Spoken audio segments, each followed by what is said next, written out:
Oke, hari ini kita akan belajar anatomi. Ya, jadi apa sih anatomi itu? Anatomi itu diambil dari bahasa Yunani, ya, yang terdiri dari ana dan tomi. Ana itu up, tomi itu dari kata temnein atau tukat. Atau bahasa Inggris itu adalah dissection.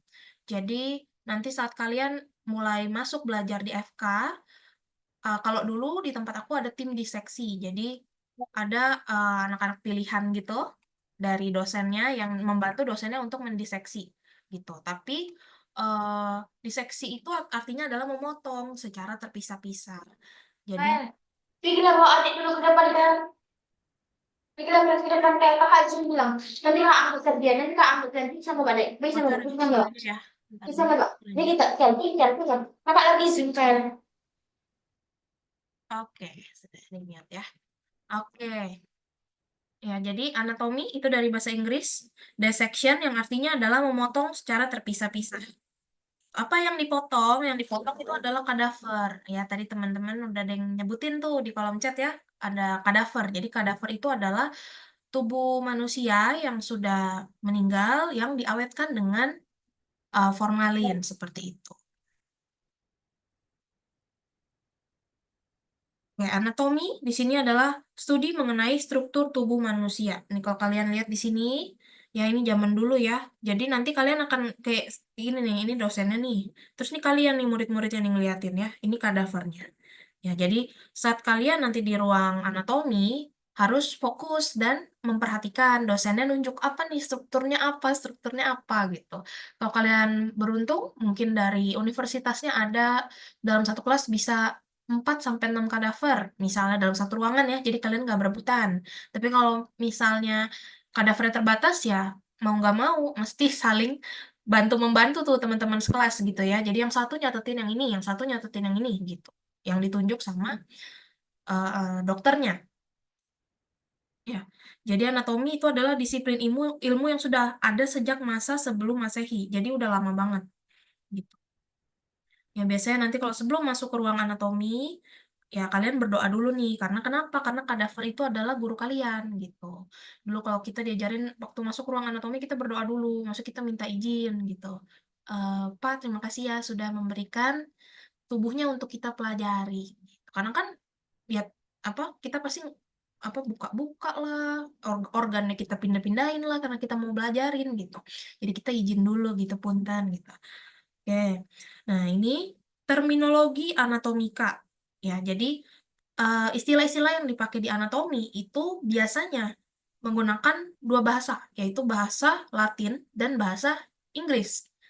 Nah, tergantung nanti dosen kalian lebih condong kemana. Tapi kalau dulu aku dan beberapa teman aku yang lain dari universitas yang lain, rata-rata dosen anatomi itu lebih suka pakai bahasa Latin, gitu ya.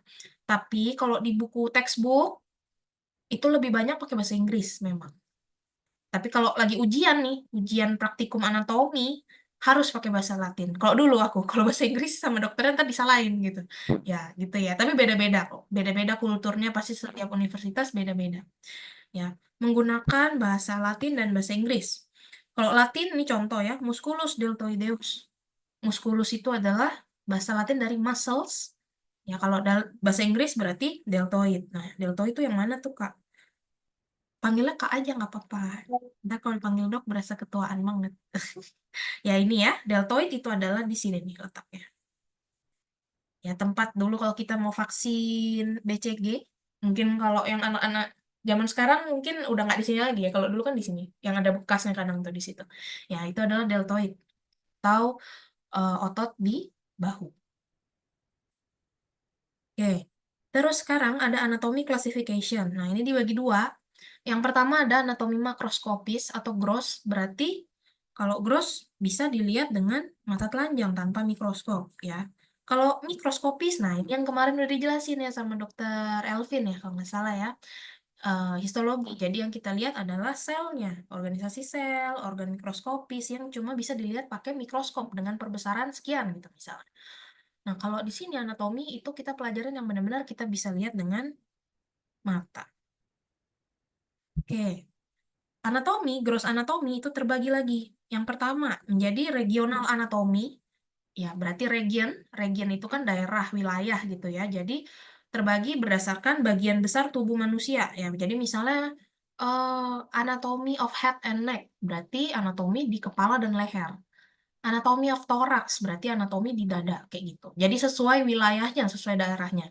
Tapi ada juga yang membagi anatomi menjadi sistemik anatomi. Jadi sistemik anatomi itu berarti sesuai dengan fungsinya, sesuai dengan fungsi yang dibawakan oleh organ-organ tersebut gitu. Misalnya eh, anatomi integumen. Integumen itu adalah kulit atau dermatovenerologi gitu. Dermatologi lah. Dan kalau kalian pernah sering dengar ya klinik-klinik dermacare, skin derma, kayak gitu ya. Derma tuh kulit. Jadi ya fungsinya untuk apa ya? Sebagai kulit penutup tubuh manusia di bagian eksternal, di bagian luar gitu. Jadi seringnya sih dipelajarinya berdasarkan sistem seperti itu. Terus ini surface anatomy. Ya, jadi surface anatomy itu mempelajari landmark atau ya di mana nih kira-kira ancang-ancang kita untuk mengambil darah, di mana nih ancang-ancang kita untuk meraba denyut nadi pasien seperti itu. Jadi ini nanti akan banyak dipelajari saat pelajaran pemeriksaan fisik. Jadi kita tahu, oh kalau dengan kita meraba di sini, misalnya di daerah sini ya, lipatan sini, ya itu apa tuh arteri apa di situ. Terus ambil darah bisanya di mana, Kak? Kalau Nancy orang di mana, Kak? Kayak gitu. Oke. Nah, ini lokasi untuk mengambil darah, meraba pulsasi, itu ya. Nah, ini sekarang regional anatomi. Nah, regional anatomi dulu nih. Jadi regional anatomi itu ada yang pertama itu adalah axial region. Axial region itu adalah batang tubuh. Ya, jadi yang letaknya di garis tengah tubuh di tengah. Ya, kalau kalian lihat aksial nih ya, ada kepala atau sefalik. Ya, kepala atau sefalik itu terdiri dari apa? Frontal, frontal itu dahi, orbital itu daerah mata, nasal itu hidung, oral mulut, mental itu di bawah mulut, di dagu sini. Terus ada cervical, cervical leher, ada thoracic, ada yang bilang torakal, thoracic, ya toraks gitu. Toraks itu dada. Ya, ini adalah daerah sternal ya. Mungkin kalau dulu kalian belajar ada tulang sternum di depan dada, tempat melekatnya cartilago costa atau tulang rawan dari costa. Sternal, axillary itu ketiak. Jadi aksila itu adalah ketiak. Jadi daerah axillary itu daerah ketiak. Memory, memory itu adalah daerah mamaria, payudara. Kan laki-laki juga punya payudara. Gitu. Terus abdominal, ya abdominal itu abdomen, berarti itu adalah daerah perut. Nah, di situ ada apa? Ada umbilikal atau udel. Umbilikal itu udel ya, daerah umbilikus. Terus ada pelvis atau hip atau pinggul atau pelvis. Terus ada inguinal atau groin. Ya, daerah dekat-dekat menuju ke arah pubik atau genitalia. Nah, kalau kalian lihat itu adalah aksial tuh yang tadi aku sebutin. Jadi dia di batang tengah tubuh. Terus ada apendikular. Ya, apendikular itu adalah organ-organ yang melekat pada batang tubuh, melekat pada aksial. Jadi apa aja nih gitu ya. Appendicular region ya berarti yang ini ya. Upper limb. Upper limb atau upper extremities sama aja. Ekstremitas atas. Terdiri dari apa? Nah, di sini ada akromion. Nah, kalau di sini kan akromial. Jadi ini kan bahasa daerah. Maksudnya daerahnya tuh regionnya namanya akromial. Tapi nama anatomiknya itu akromion di sini. Di sini ya, daerah akromion. Terus lengan atas, brachial atau brachii. Lengan bawah, antebrachii, ya, forearm. Jadi arm, lengan atas, forearm, lengan bawah. Terus kubital. Kubital itu adalah daerah yang ini nih, apa? Yang menyambungkan antara brachii dan antebrakii. Nah, di sini disebut antekubital. Ya, jadi daerah kubital yang anterior atau depan. Nanti di bawah akan diajarin teman-teman ada anterior, depan, posterior, itu belakang. Jadi penamaan anatomis itu seringnya mengikuti istilah-istilah anatomis yang sudah pada umumnya. Gitu. Jadi kalau daerah kubiti tapi di depan, ya berarti antekubiti atau antekubital. Nah, tapi yang penting ini upper limb, yang termasuk appendicular region itu upper limb pertama. Terus tangan itu manus, daerahnya manus ya namanya ya. Nah, di sini ada lower limb atau daerah ekstremitas bawah atau lower extremities sama aja. Di situ ada hip atau coxal, terus ada femoral atau thigh, terus ada patellar. Patellar itu adalah kneecap. Jadi kita punya lutut, ada capnya, itu patella namanya, tulang patella. Makanya disebut daerahnya patellar. Terus ada lekukan lagi. Kalau di atas lekukannya kubital, di sini popliteal namanya. Gitu ya. Terus lanjut lagi ada pedal atau foot. Ya, kaki. Nah, ini ada nama-namanya setiap bagian. Ini kalau kalian lihat sini, ini orang menghadap depan ya, anterior atau ventral nama lainnya. Ini saat dia menghadap belakang namanya posterior atau dorsal. Ya, makanya dorsal itu juga sering disebut daerah back karena dia kan di belakang dorsal, punggung gitu ya. Skapular itu adalah tulang. Nih, ini ada tulang kayak gini. Kalau kita lagi nge-stretching gini kan belakangnya kelihatan tuh, itu adalah tulang skapula yang kelihatan. Vertebral itu adalah tulang belakang yang di tengah. Sakral itu tulang ekor. Udah menuju tulang ekor ya. Kalau tulang ekor namanya coccygeal. Itu sakral itu dia bawahnya lagi. Jadi sakral dulu baru coccygeal. Jadi setelah vertebra, vertebra itu kan tulang belakang. Vertebra itu terbagi. Ada vertebra cervicalis, daerah leher, vertebra thoracalis, daerah dada, jadi vertebra daerah toraks, ada vertebra lumbaris, kan daerah lumbar, ada vertebra sacralis, dan ada tulang os coccygeus. Itu adalah tulang ekor. Nah, gluteal itu adalah regio pantat. Gluteal. Perineal. Nah, perineal itu adalah antara anus. Kalau aku ngomong anus udah pada ngerti belum? Belum ya? Ngerti kan ya? Udah pas SMA diajarin. Anus itu lubang BAB, teman-teman. Lubang pantat. Itu anus ya. Jadi kalau misalnya orang nih ngangkang gini ya. Ini ini maaf nih ya. Ini kan nggak apa-apa ya. Ini kan calon dokter ya semuanya ya. Ini vagina. Ini ceritanya orang lagi ngangkang nih. Vagina. Terus ini lubang pantat. Ini daerah di antara vagina dan lubang pantatnya itu adalah daerah perineal maksudnya. Itulah maksudnya daerah perineal tuh itu. Gitu. Oke. Nah ini ya. Oke, ini juga sama, daerah anterior dan posterior, dia ada terbagi ya, berdasarkan, ini warna-warnanya udah dibedain nih dari petunjuknya. Kurang lebih sama, sama yang kayak tadi aku jelasin. Gitu. Ntar ini ada yang komen apa nih? Ngerti? Oke, aman. Oke. Nah, sekarang ini yang lebih sering dipakai nih untuk belajar kalau di FK ya, sistemik anatomi. Jadi di belajar itu berdasarkan fungsinya, kumpulan fungsinya. Oke, yang pertama dulu dari luar ya, sistem integumentari.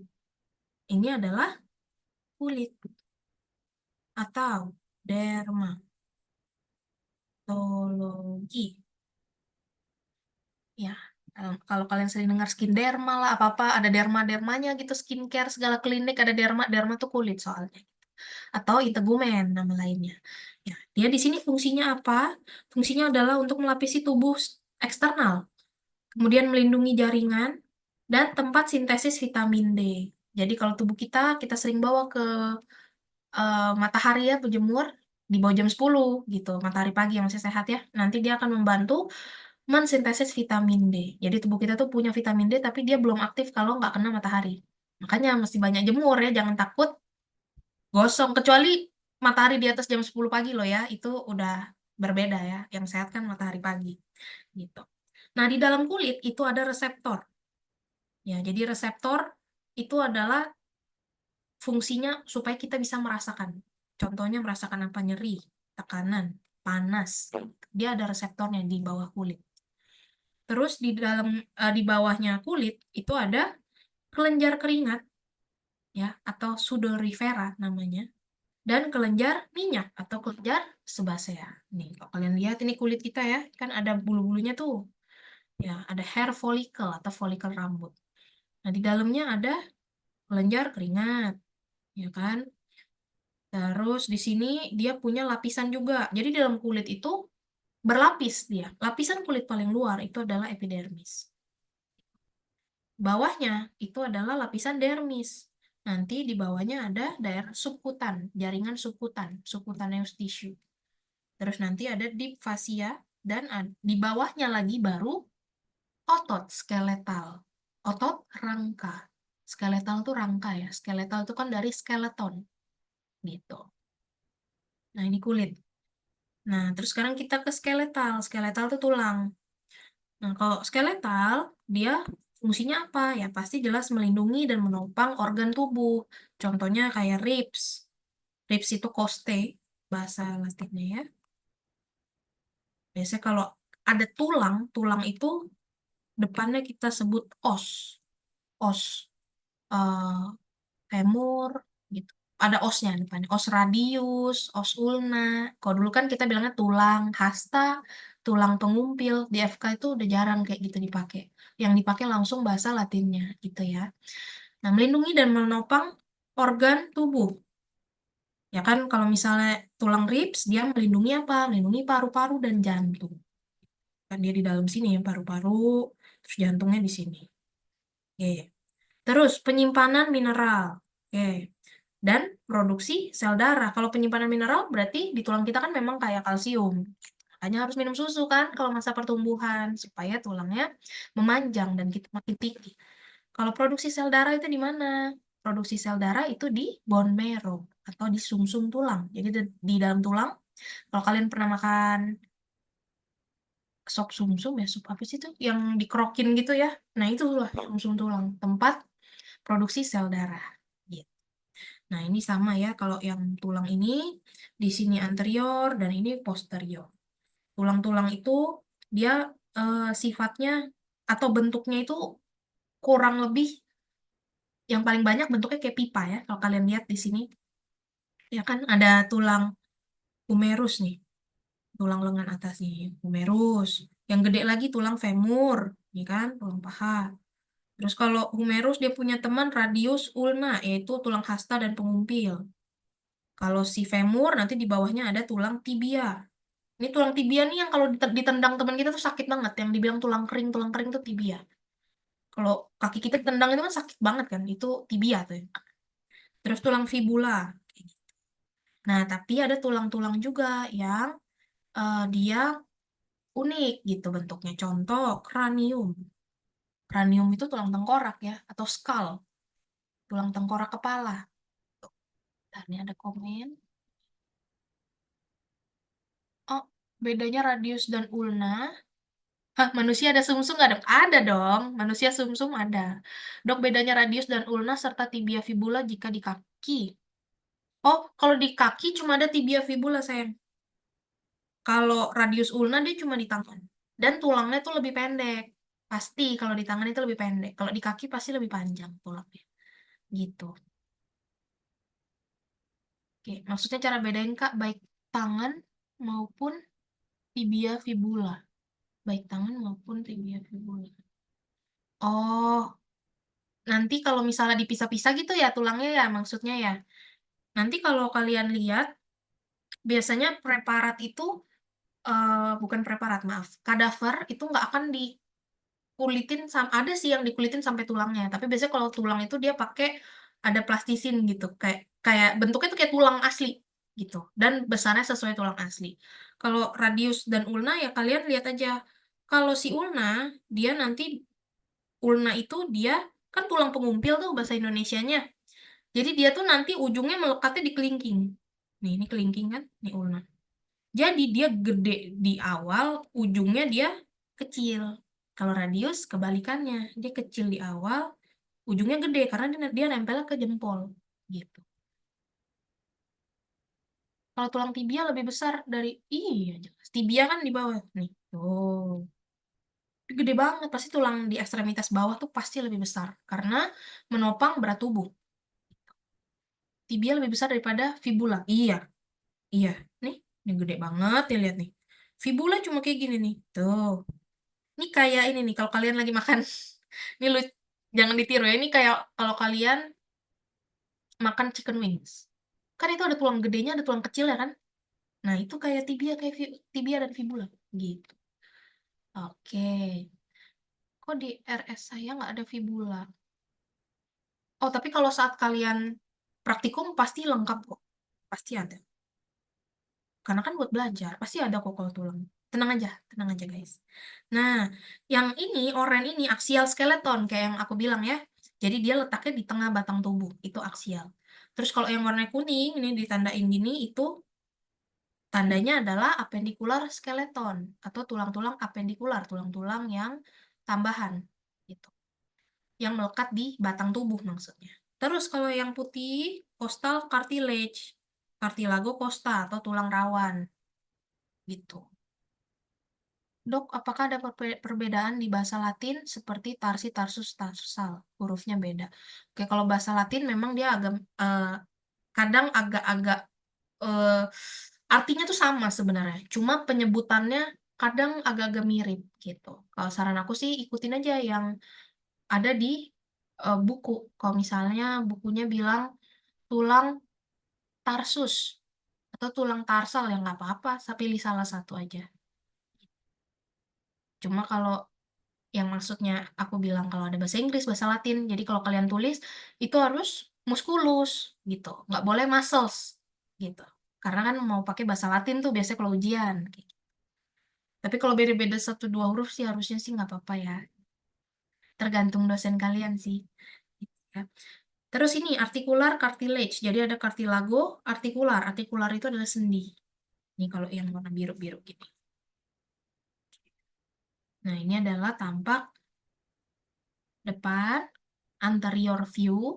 Ini adalah tempat belakang. Tampak belakang, yaitu posterior view. Ya. Oke, kita lanjut ke sistem muskular. Sistem muskular ini adalah otot. Dia fungsinya memfasilitasi gerakan dan manipulasi gerakan. Ya, jadi dengan otot ini kita bisa melakukan banyak gerakan. Ya, memfasilitasi ekspresi wajah. Jadi kalau kalian zoom di muka itu banyak banget ototnya. Tuh ya. Nanti pasti dipelajarin juga di blok muskuloskeletal. Makanya biasanya muskulo itu digabung sama skeletal. Jadi namanya blok muskuloskeletal. Jadi otot habis belajar tulang, terus habis itu langsung belajar otot. Jadi biar masih nempel gitu. Dan mempertahankan postur.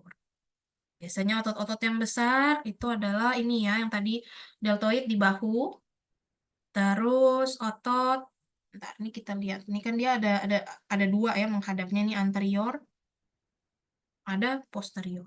Jadi saat kalian baca atlas atau baca buku, kalian lihat dulu nih posisinya dari mana. Dok, apakah sebutan tulang kita besar itu benar? Ada sih orang yang lahir giant gitu, tulangnya gede. Tapi itu kelainan genetik sebenarnya gitu. Tapi kalau dibilang, ini anaknya gendut nih karena tulangnya besar, enggak sih. Enggak ya. Kalau itu ya tulangnya kurang lebih segitu aja gitu. Cuma memang ada orang yang secara kelainan genetik dilahirkan dengan tulang yang lebih panjang. Ada namanya Marfan syndrome. Jadi tinggi banget sampai 2 meter, 2,5 meter. Dok, kalau botox fungsi otot berubah nggak? Otot wajah. Oke, botox ya. Jadi botox, oh ini mau nyoba-nyoba botox sih. Jangan ya teman-teman ya. Ya terserah, terserah, terserah. Cuma maksudnya kalau masih muda ya jangan. Ntar aja pas sudah agak-agak berumur. Botox itu diambil dari toksin. Dari namanya botulinum toksin. Botox kan itu singkatannya. Botulinum toksin. Botox itu fungsinya adalah untuk merelaksasi otot wajah. Jadi kalau pernah nggak kalian lihat selebriti ya kalau udah di botox dia nggak bisa berkerut alisnya, ya kan? Kenapa kayak gitu? Ya karena udah di relax, nggak boleh kontraksi ototnya gitu. Makanya dia lebih kinclong. Misalnya dia botox di daerah dekat dahi gitu ya. Ya lebih kinclong karena apa? Karena nggak nggak dikontraksikan ototnya. Sementara kalau kita kan misalnya berkerut, kalau mikir gitu kan, itu kan kontraksi ototnya di situ. Ya dengan seiring berjalannya waktu, kalau otot kita berkontraksi terus ya bisa ada keriput di situ. That's why kayak selebriti botox itu untuk merelaksasi otot itu supaya jangan bekerja. Jadi licin deh tuh mukanya, gitu ya. Gitu teman-teman. Oke. Nah, ini otot-otot yang besar itu ada deltoid. Kalau di paha ini ada otot yang gede banget ya, di pantat kita ya, gluteus maximus namanya. Nih saat kita duduk, nah ini nih yang kita lagi dudukin nih si gluteus maximus ini. Tapi pantat itu dia bukan cuma satu lapisan doang, gluteus maximus enggak. Dia di dalamnya ada lagi gluteus medius ada, di dalamnya ada lagi gluteus minimus. Jadi otot itu kayak sandwich, dia berlapis-lapis gitu ya. Nah, ini otot-otot nanti pasti dipelajarin. Nah, ini rectus abdominis yang bikin six packs tuh. Sebenarnya kita semua punya six packs. Cuma yang nggak kelihatan itu ketimbun lemak. Kita semua punya nih. Udah dilahirkan dengan six packs. Gitu.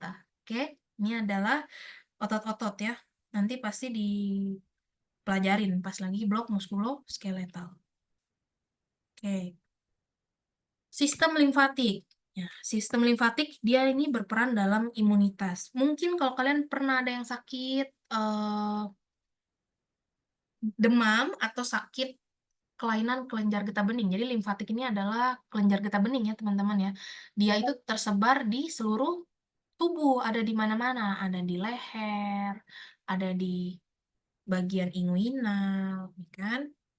Nanti pasti kalian waktu belajar pemeriksaan fisik akan diminta untuk meraba gitu. Ini misalnya di leher, diraba nih ada perbesaran kelenjar inguinal nggak? Nanti diraba nih sampai ke leher ke belakang gitu.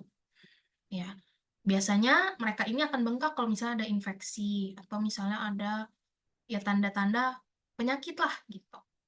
Ya, makanya biasanya kan kalau apa orang yang ada misalnya tumor di payudara, biasanya axillary nodes-nya atau kelenjar getah bening di ketiaknya itu bisa nonjol. Bisa kalau pas diraba nih, ih kok di keteknya kayak ada bola-bola gitu. Nah, itu. Kalau nggak di bagian payudaranya ada kok kayak ada bola-bola gitu, bola-bola kecil.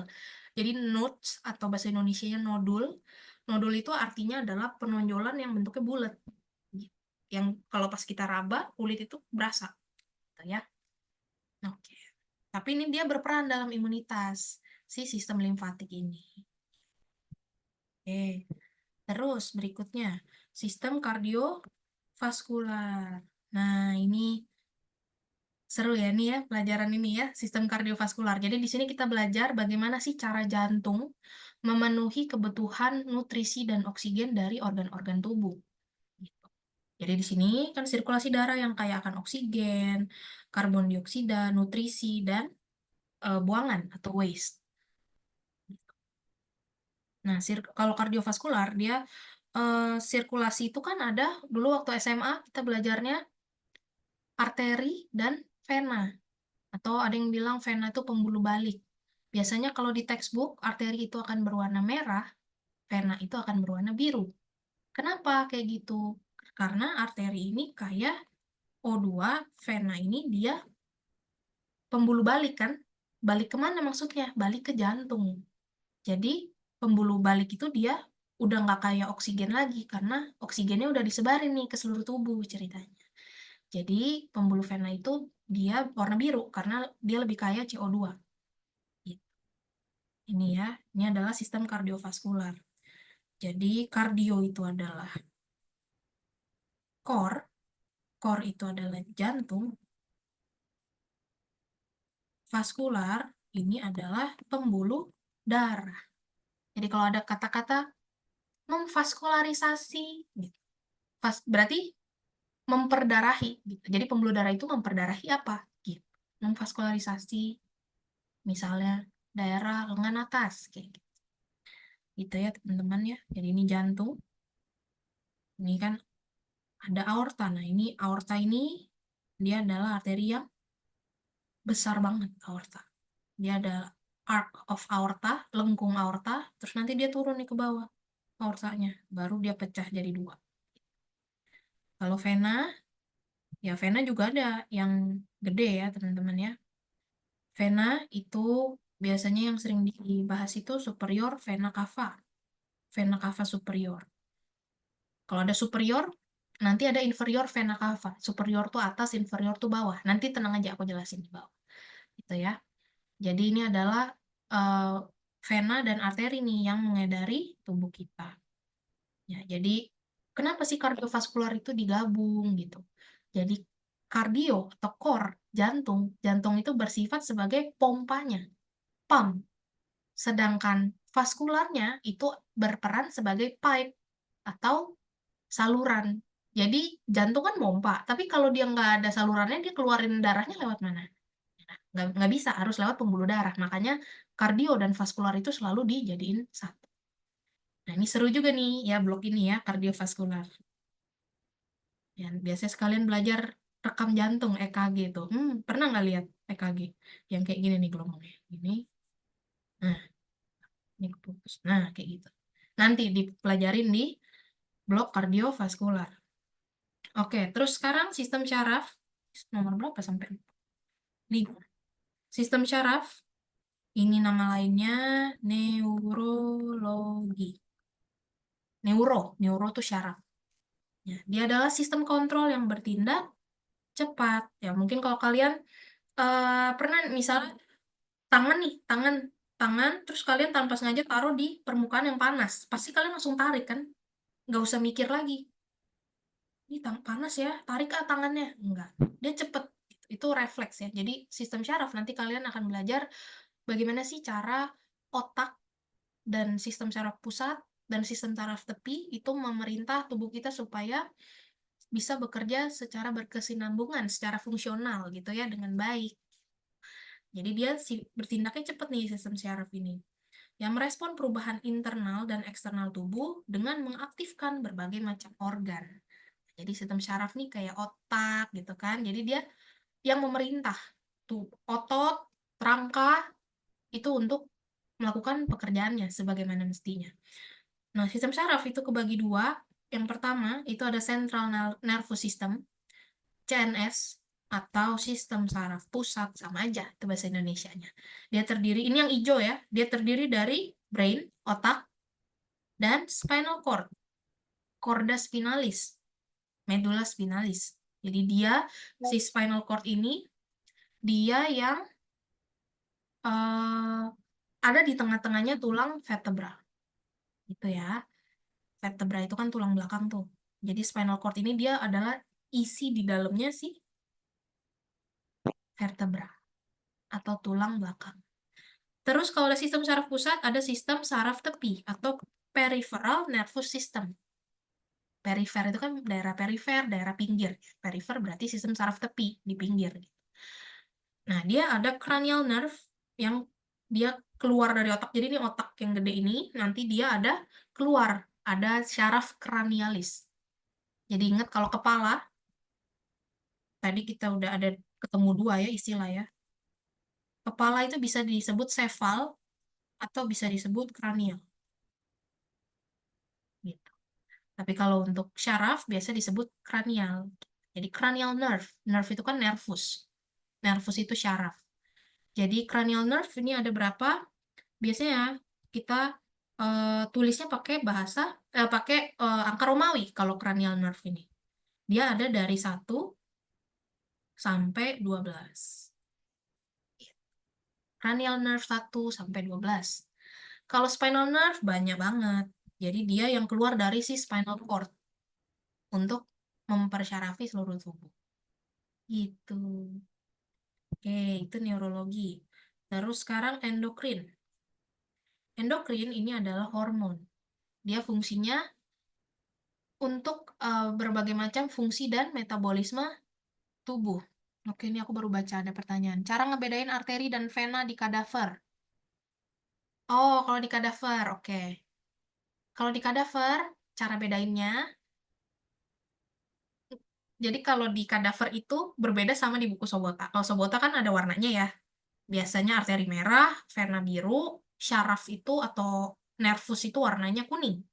Tapi kalau di kadaver, itu arteri akan lebih kenyal. Itu satu. Terus arteri, dia punya lubang itu lebih bulat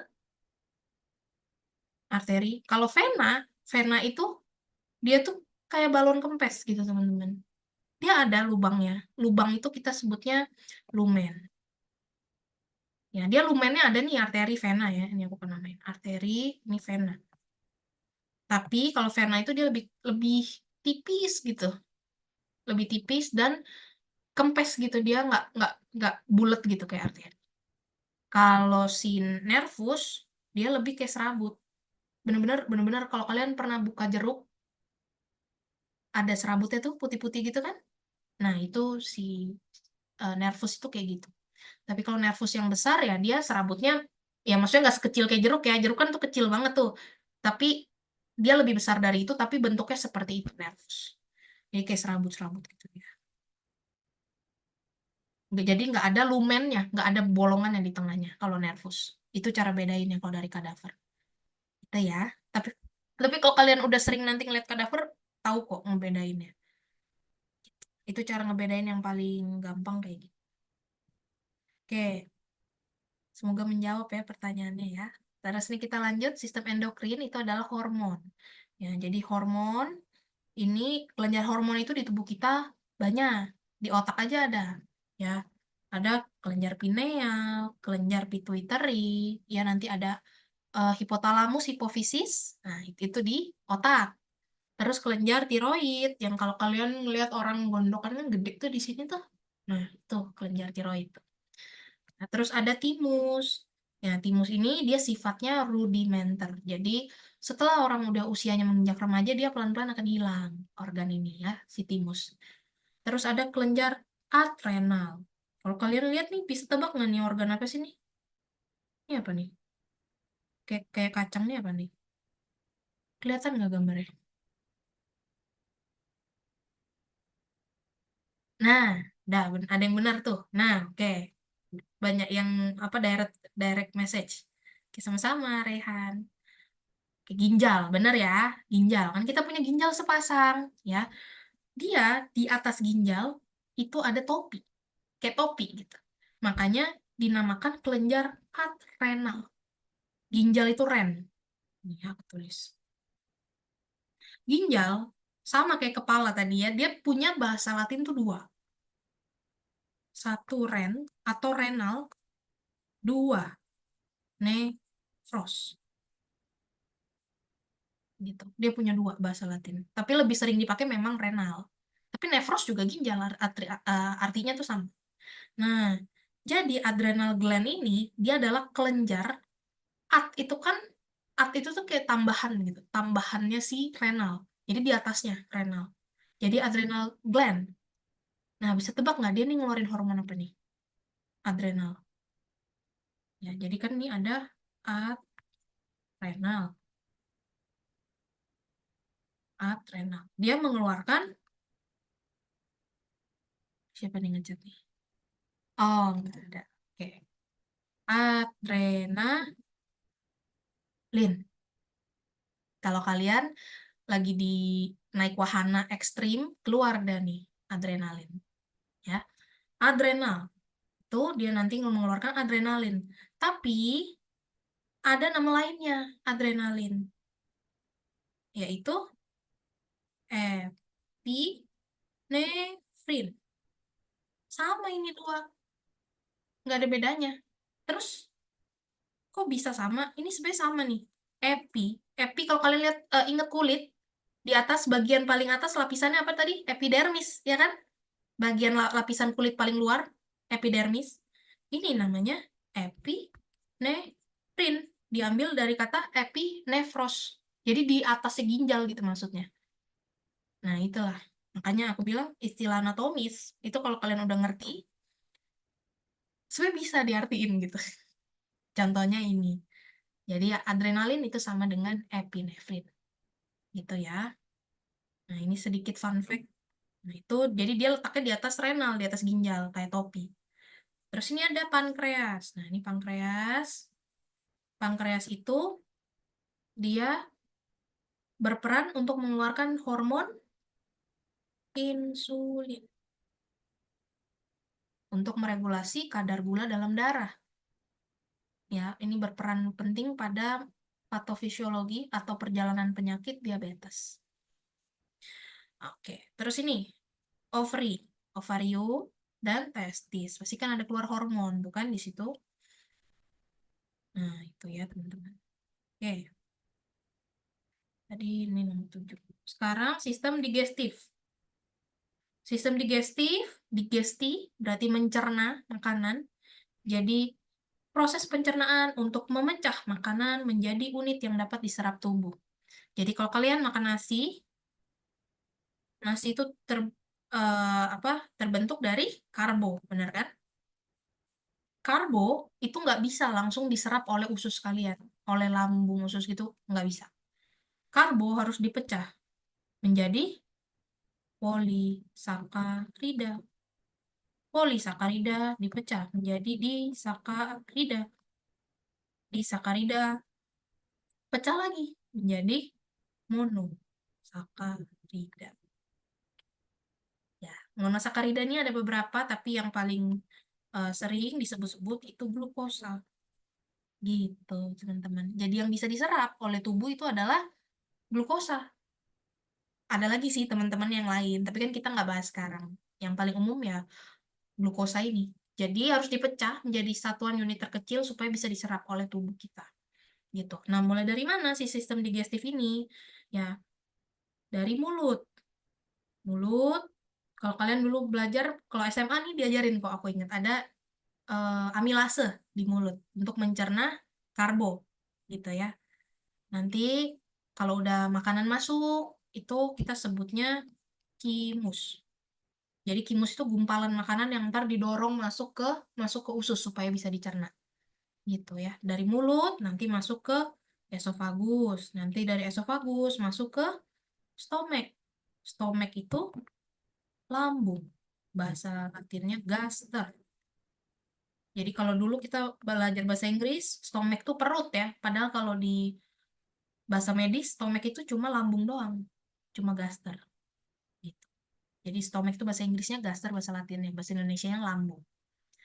Oke, terus ini ada liver, gallbladder. Ini kenapa Kak si liver kok bisa masuk ke pencernaan gitu? Kan dia nggak mencerna makanan.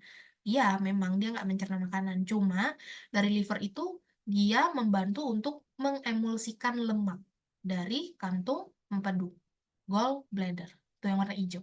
Ya, itu kantung empedu tuh. Jadi nanti dari sini dia mengeluarkan supaya membantu menemulsifikasi lemak. Gitu ya. Oke. Terus nanti dia jalan. Ini yang bentuknya C ini adalah duodenum atau usus 12 jari. Kenapa dinamain usus 12 jari? Karena kalau 12 jari kita dijajarin gini itu kurang lebih sama sama apa ukuran si duodenum itu. Maksudnya panjangnya dia. Oke, terus ini ada large intestine atau usus besar. Ini nama latinnya kolon. Small intestine atau usus halus. Itu usus halus itu sebenarnya dari duodenum ya. Duodenum, jejunum, ileum. Nanti baru turun ke bawah ke anus nih. Itu ya, itu kalau sistem digestif. Oke, terus ini sistem respirasi. Nah, biasanya kalau sistem respirasi dia bloknya tuh deket-deket sama kardiovaskular, teman-teman. Kenapa kayak gitu? Karena kan deket tuh ya, kan kardiovaskular juga kita ngebahas tentang pertukaran mengalirkan darah kaya oksigen ke seluruh tubuh. Nah, darah kaya oksigennya dari mana? Taunya ya dari paru-paru yang menyetor oksigen gitu ke pembuluh darah supaya dia bisa masuk lagi nanti lewat pembuluh darah itu masuk lagi ke jantung. Oke, kalau respirasi di sini pertukaran gas memfasilitasi pertukaran oksigen dan karbon dioksida dan menjaga keseimbangan asam basa. Jadi tubuh kita tuh punya pH, nanti akan diajarkan di blog. Tubuh kita tuh punya pH, jadi dengan bernapas kita menjaga keseimbangan pH tubuh. Oke, ini terdiri dari apa? Dari hidung, pastikan. Hidung, nasal cavity. Cavity itu dari cave. Ingat aja, cave itu kan gua. Berarti nasal cavity, berarti rongga hidung. Jadi gua apa yang ada di hidung? Ya, rongga hidung gitu. Terus ini faring, throat, tenggorokan, laring. Ya, laring nanti dia larinya ke trakea, nanti baru ke paru-paru. Terus nanti di bawah ada bronkus, ya, dan ada paru-paru yang isinya alveolus gitu.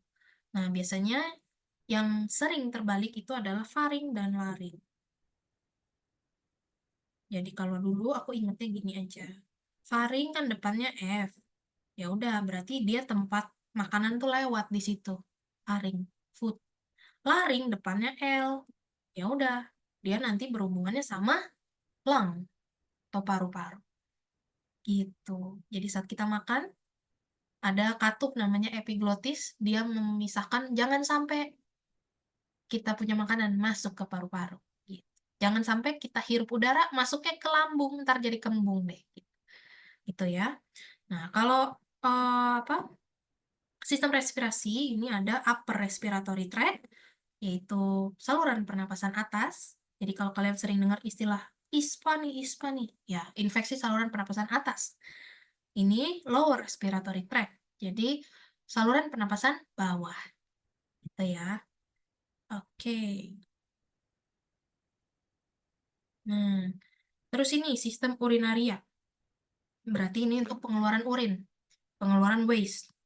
Ya, dia fungsinya untuk regulasi cairan, elektrolit, dan asam basa. Gitu. Nah, dari mana aja sistem urinaria itu? Dia udah mulai dari ginjal, kidney. Ginjal, dia punya saluran. Nah, jangan kebalik ureter dengan uretra. Ureter, dia tuh dari ginjal, dia mau ke urinary bladder, kandung kemih. Bahasa Latinnya vesica urinaria. Vesika tuh kandung ya, artinya tuh dia kandung gitu, kandung. Kalau vesika urinaria kandung kemih.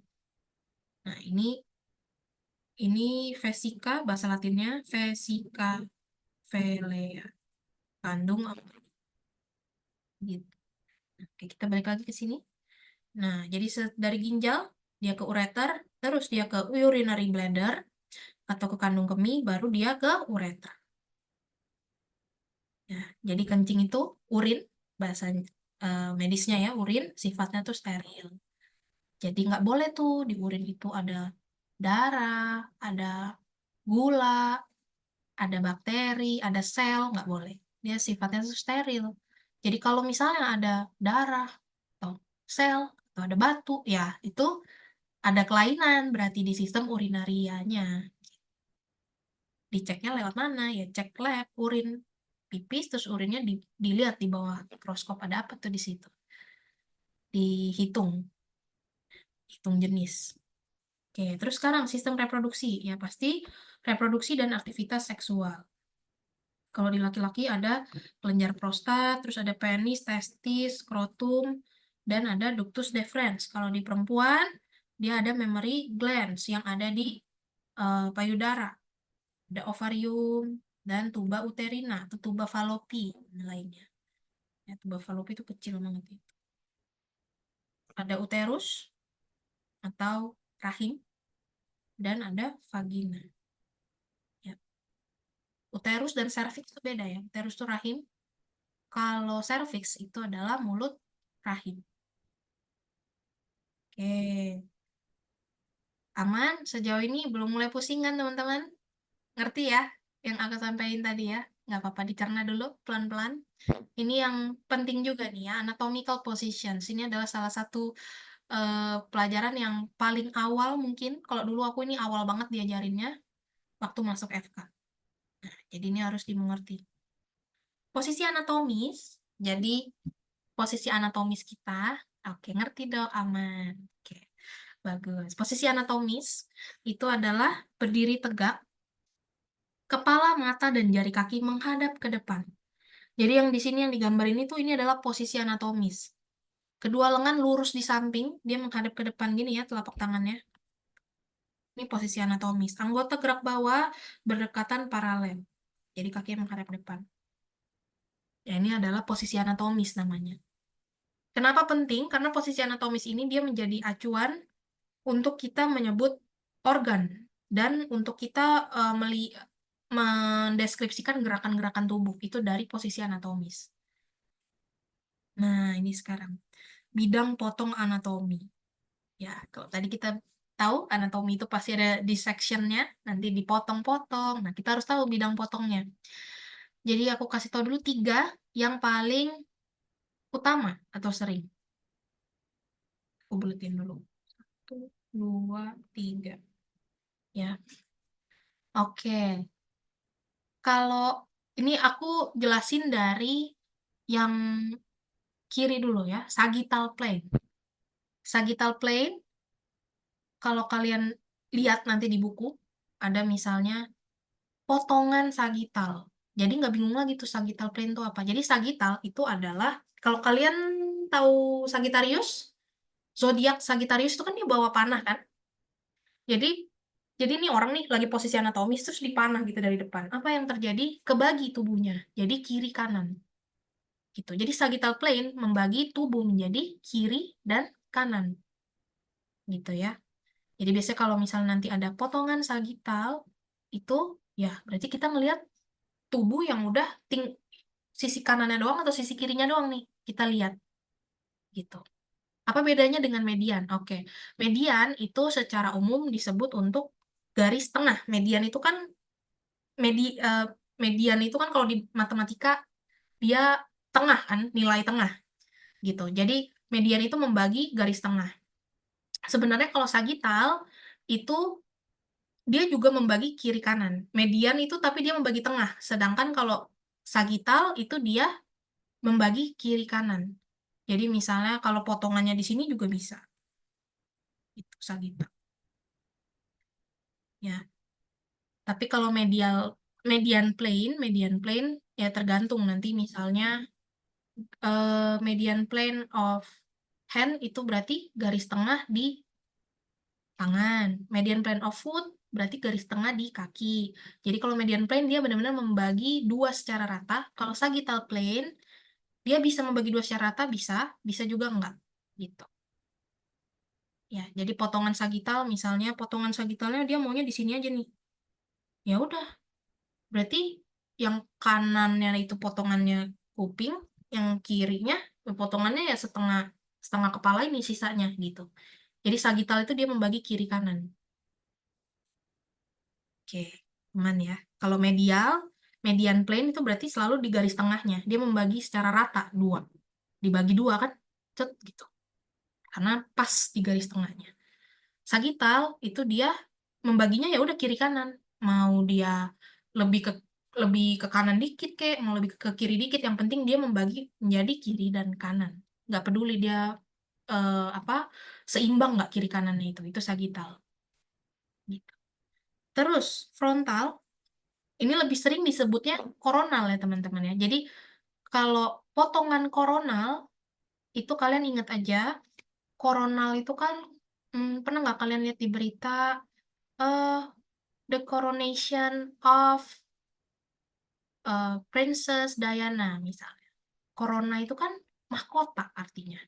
Jadi kalian bayangin, kalian taruh mahkota di kepala kalian, gini, set, terus ya udah kalau coronal plane kepotong, set gitu, depan belakang. Itu coronal plane atau nama lainnya frontal plane. Tapi lebih sering coronal yang dipakai. Oke, terus berarti sisanya yang membagi tubuh menjadi atas dan bawah atau potongan aksial atau potongan transversal nama lainnya. Gitu. Oke, aman ya. Ini bidang potong anatomi. Biasanya kalau kalian nanti di buku atlas, kalian akan lihat tuh di bawahnya ya, ini potongannya potongan sagittal kah, potongan koronal kah, potongan aksial. Kayak gitu. Jadi harus dimengerti dulu bidang potongnya. Nah, di sini ada sections of the limbs. Ini juga bisa ada potongan dari limbs itu kan ekstremitas, dari ekstremitas. Longitudinal berarti potongan yang panjang, seperti ini. Kalau transversal berarti kan yang sama kayak tadi ya, aksial. Tapi bedanya kalau yang tadi kan plain, plana ya. Jadi dia membagi dua nih antara atas dan bawah. Tapi kalau potongan aksial ya berarti maksudnya ini kayak kalau kita lagi motong-motong daging gitu loh maksudnya section itu.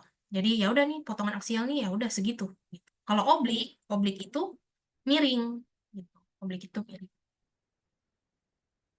Oke. Nah, terus sekarang anatomical relationship. Jadi, hubungan anatomis. Hubungan anatomis, nah ini yang gampang dicerna dulu. Jadi kalau permukaan itu adalah superficial, intermediate itu adalah tengah, deep itu dalam. Atau profunda. Atau profundus sama. Terus, medial berarti lebih dekat ke garis tengah atau median plane. Lateral berarti lebih jauh dari garis tengah tubuh. Ya. Superior, kranial, kranial kan dari kepala kan? Superior tuh atas, lawannya adalah inferior atau caudal. Ya. Depan belakang tadi sudah ada di atas, anterior itu depan atau ventral nama lainnya, belakang itu posterior atau dorsal. Terus ini tangan juga ada. Kalau tangan, telapak tangan itu kan palmar namanya ya. Jadi telapak tangan dan punggung tangan ya. Kalau telapak tangan itu palm, bahasa Latinnya palmar, punggung tangan itu dorsal atau dorsum. Kalau kaki ini punggung kaki itu justru yang kelihatan ke kita ya. Kalau ini telapak kaki, namanya plantar. Kalau tangan palmar, kalau kaki plantar. Oke, kalau proksimal, distal. Proksimal itu berarti lebih dekat dari point of origin-nya. Jadi contoh, misalnya kalau kita lagi ngeliat tangan, siku itu lebih proksimal sama kita dibandingkan dengan pergelangan tangan.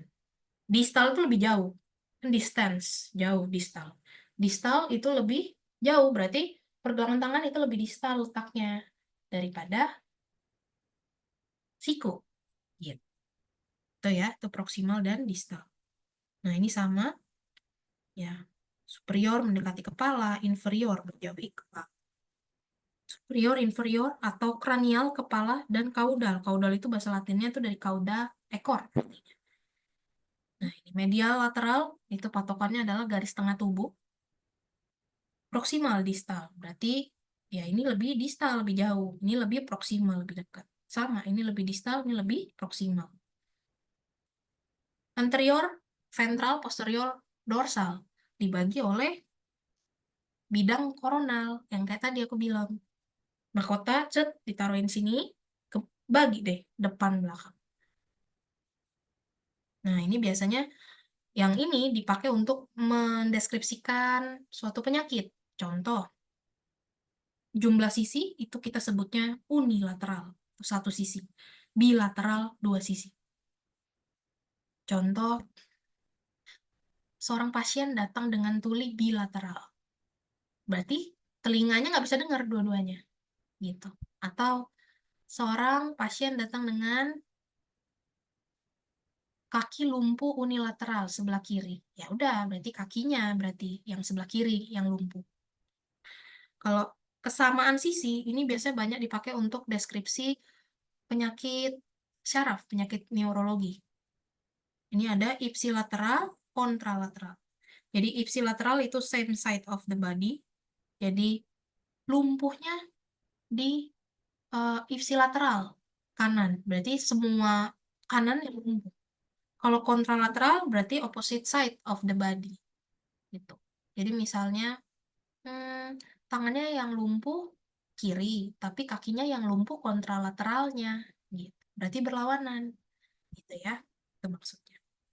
Nah, ini sama kayak yang tadi, palmar dorsal, plantar dorsal. Nah, ini yang tadi ya, superficial, intermediate, dan profunda. Deep.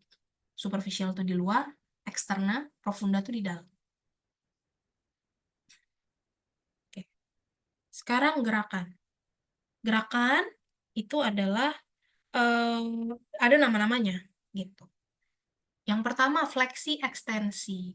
Jadi fleksi itu artinya membuat sudut yang lebih lancip. Kalau ekstensi dia membuat sudut yang lebih tumpul. Contohnya ini fleksi dan ekstensi sendi bahu ya. Ini kan terhadap batang tubuh kan dia lebih dikit ya sudutnya. Sedangkan kalau ekstensi dia lebih banyak sudutnya. Jadi gerakan fleksinya sendi bahu tuh ini fleksi ke depan sesuai yang gambar ini ya. Terus kalau ekstensi dia ke belakang. Sama, kaki juga. Ini fleksi, ekstensi. Tapi kalau sendi siku, dia fleksi, itu dia kan membentuk sudut. Nah, kalau ekstensi, dia membentuk sudut yang lebih tumpul. Gitu. Sama, tangan juga fleksi, yang lipat ke sini, ekstensi dia membuat sudut yang tumpul. Kalau jari-jari berarti fleksi ngelipet, ekstensi dia lurus lagi. Kalau di kaki, dia ada namanya, mengikuti nama kakinya, plantar fleksi, dorsifleksi. Karena kan dia ada dorsum kaki, ada plantar kaki atau telapak kaki. Gitu. Nah, sekarang ada abduksi dan aduksi. Nah, ini kalau kalian lihat abduksi, ingat aja anak kecil di abduction, kalian tahu abduction? Diculik kan? Abduction. Jadi, bayangin anak kecil kan kalau lagi diam, mau diculik, dia tarik gini kan? Penculiknya pasti tarik tangannya keluar. Gitu. Abduction gini. Set, ditarik nih sama penculiknya ke sana. Jadi abduction itu berarti dia menjauhi gitu. Menjauhi tubuh. Abduction. Kalau adduction dia berarti mendekati tubuh gitu. Nah, ini contohnya. Ini kan garis tengah tubuh nih. Ya udah berarti kalau menjauhi abduksi, kalau mendekati aduksi. Tapi kalau jari yang di sisi sebelahnya, pokoknya dia yang ini kan yang menjauhi garis tengah tubuh. Jadi yang di sini abduction, yang di sini adduction. Terus ada endorotasi, eksorotasi. Ya, jadi endorotasi itu sama aja kayak yang ini. Jadi rotasi kan muter ya, dia muter ke dalam, ke medial, muter ke dalam. Kalau lateral dia muternya ke luar. Ini eksorotasi.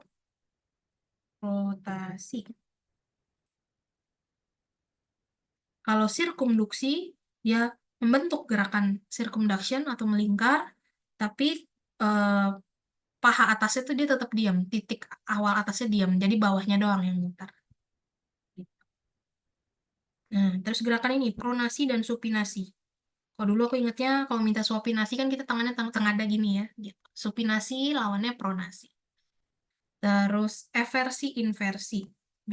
Itu kan keluar, exit ya. Kalau in masuk. Berarti inversi masuk dalam, eversi itu keluar. Elevasi, depresi, elevasi itu yang udah naik gitu. Depresi berarti kita turunin bahunya.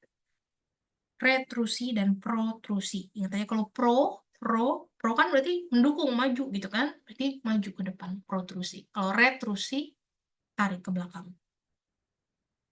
Gitu. Oke. Nah, ini important notes. Jadi ada beberapa yang perlu digarisbawahi ini. Jadi saat kalian belajar sistem skeletal yang penting adalah membedakan dextra dan sinistra. Dextra itu kanan, sinistra itu kiri. Jadi kalau kalian, misalnya nih kalian berdiri, kalian lihat pasien depan kalian, posisi anatomis, pasti kebalikan kan sama kita. Kirinya kita tuh kanannya kita, kirinya dia. Gitu. Jadi kalau kita mau deskripsiin pasien, kita ngikutin posisi anatomisnya beliau gitu. Jadi misalnya, ya udah kita lihat dari sini, misalnya tangan kirinya dia yang sakit, ya udah kita bilang sisi sinistra, manus pasien mengalami bla bla bla kayak gitu. Atau enggak tulang paha kiri misalnya. Tulang paha kanan deh. Berarti os femur dextra. Oke, anterior depan, posterior belakang, ingat nama lainnya ventral dorsal ya. Proksimal dekat, distal jauh. Nah, terus ada struktur khusus dan keunikannya yaitu tulang kranium, yaitu tulang kepala, tengkorak, skull, pelvis itu hip, karpal itu tangan, tarsal itu kaki, dan vertebra itu adalah tulang belakang. Nah, ini kalau kita lihat, ini salah satu contohnya ya, os femur. Jadi os femur, dia punya kepala, kaput. Jadi kepala tuh banyak ya, tadi udah ada sefal, kranial kaput. Kaput di kepala. Kaput tuh head. Jadi ada 3 tuh kepala udah ya. Kaput femoris arah medial. Jadi ini kalau kita lihat, ini kan, jadi saat kita melihat ini tulang, untuk kalian tahu nih posisi tulang itu dari mana, kalian lihat bawahnya. Ini tampak lateral, berarti kalau kita ngelihat dari samping, ini tampak anterior. Kalau kita lihat dari depan, yang C tampak posterior. Berarti ini kita ngelihatnya dari depan kan, yang B ini ya. Berarti ini kan femur sinistra. Gitu. Kaput femorisnya di medial. Jadi kepala femurnya itu di arah medial, di tengah. Di depan ada namanya patellar surface. Nih. Jadi ini tempatnya melekatnya tulang patella nih. Ntar bulat gitu tulang patella tuh. Terus di posterior, di belakang, ya udah kita ngeliat yang C. Itu ada lateral dan medial condylus. Nah, ini kan dari belakang nih kita ngeliatnya. Ya, kalau proksimal itu kaput femoris, distalnya ada condylus. Ya kan ini proksimal pasti lebih dekat sama kepala kita kan, lebih dekat gitu. Kalau yang di sini dia kan lebih jauh gitu. Nah, ini kalau kalian bingung nih kita lihat tadi yang full skeleton gimana dia. Hmm. Ini ini kan tadi nih. Oh, ini kaput femorisnya yang ada di medial. Sebenarnya kaput femoris sebelahnya juga di medial sih, karena kan dia kan nyangkutnya ke tengah gitu. Ya ini yang tadi ya. Nah, ini ada patella nanti di sini. Nah, ini kan kalau kita lihat dari depan. Kalau kita lihat dari belakang gimana? Ini kan kalau kita lihat dari belakang, berarti yang kiri itu di sini. Kalau yang tadi kan ini kiri di sini. Waktu dia ngadep belakang kan kirinya di sini. Nah, ini yang tadi. Lateral dan medial, condylus, condylus medial dan lateral. Pasti dia letaknya lebih distal dong daripada si kaput. Kaputnya kan lebih proksimal, lebih dekat sama kepala. Gitu. Oke. Ini sampai mana nih?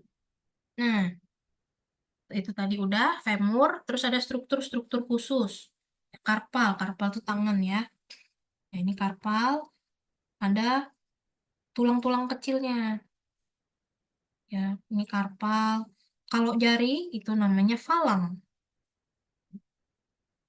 Jadi karpal tuh ini perpanjangannya itu metakarpal. Ini metakarpal. Nanti begitu ke ujung itu ada falang. Ini falang proksimal, falang yang tengah, falang distal. Terus ini adalah tulang vertebra atau os vertebra. Ya, jadi ini kalau kalian lihatnya superior view. Tadi harus ingat superior itu apa? Atas, ya kan? Jadi ini tulang ditaruh, terus kalian lihat dari atas gini. Nah, itu adalah superior view. Kalau right lateral view, tulang taruh di meja, kalian lihat dari samping kanan. Gitu. Nah, ini kenapa dia dibilang unik? Karena setiap section atau setiap bagian dari tulang vertebralis atau os vertebralis yang tadi aku udah bilang, dia ada cervical, thoracal, dan lumbar, dia tuh beda bentuknya. Gitu.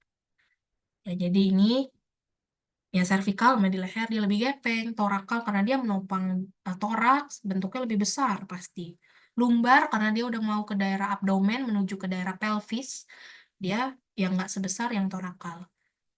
Nah, terus di tengahnya ini ada vertebral foramen. Jadi kalau kalian melihat ada kata-kata foramen itu artinya adalah bolong.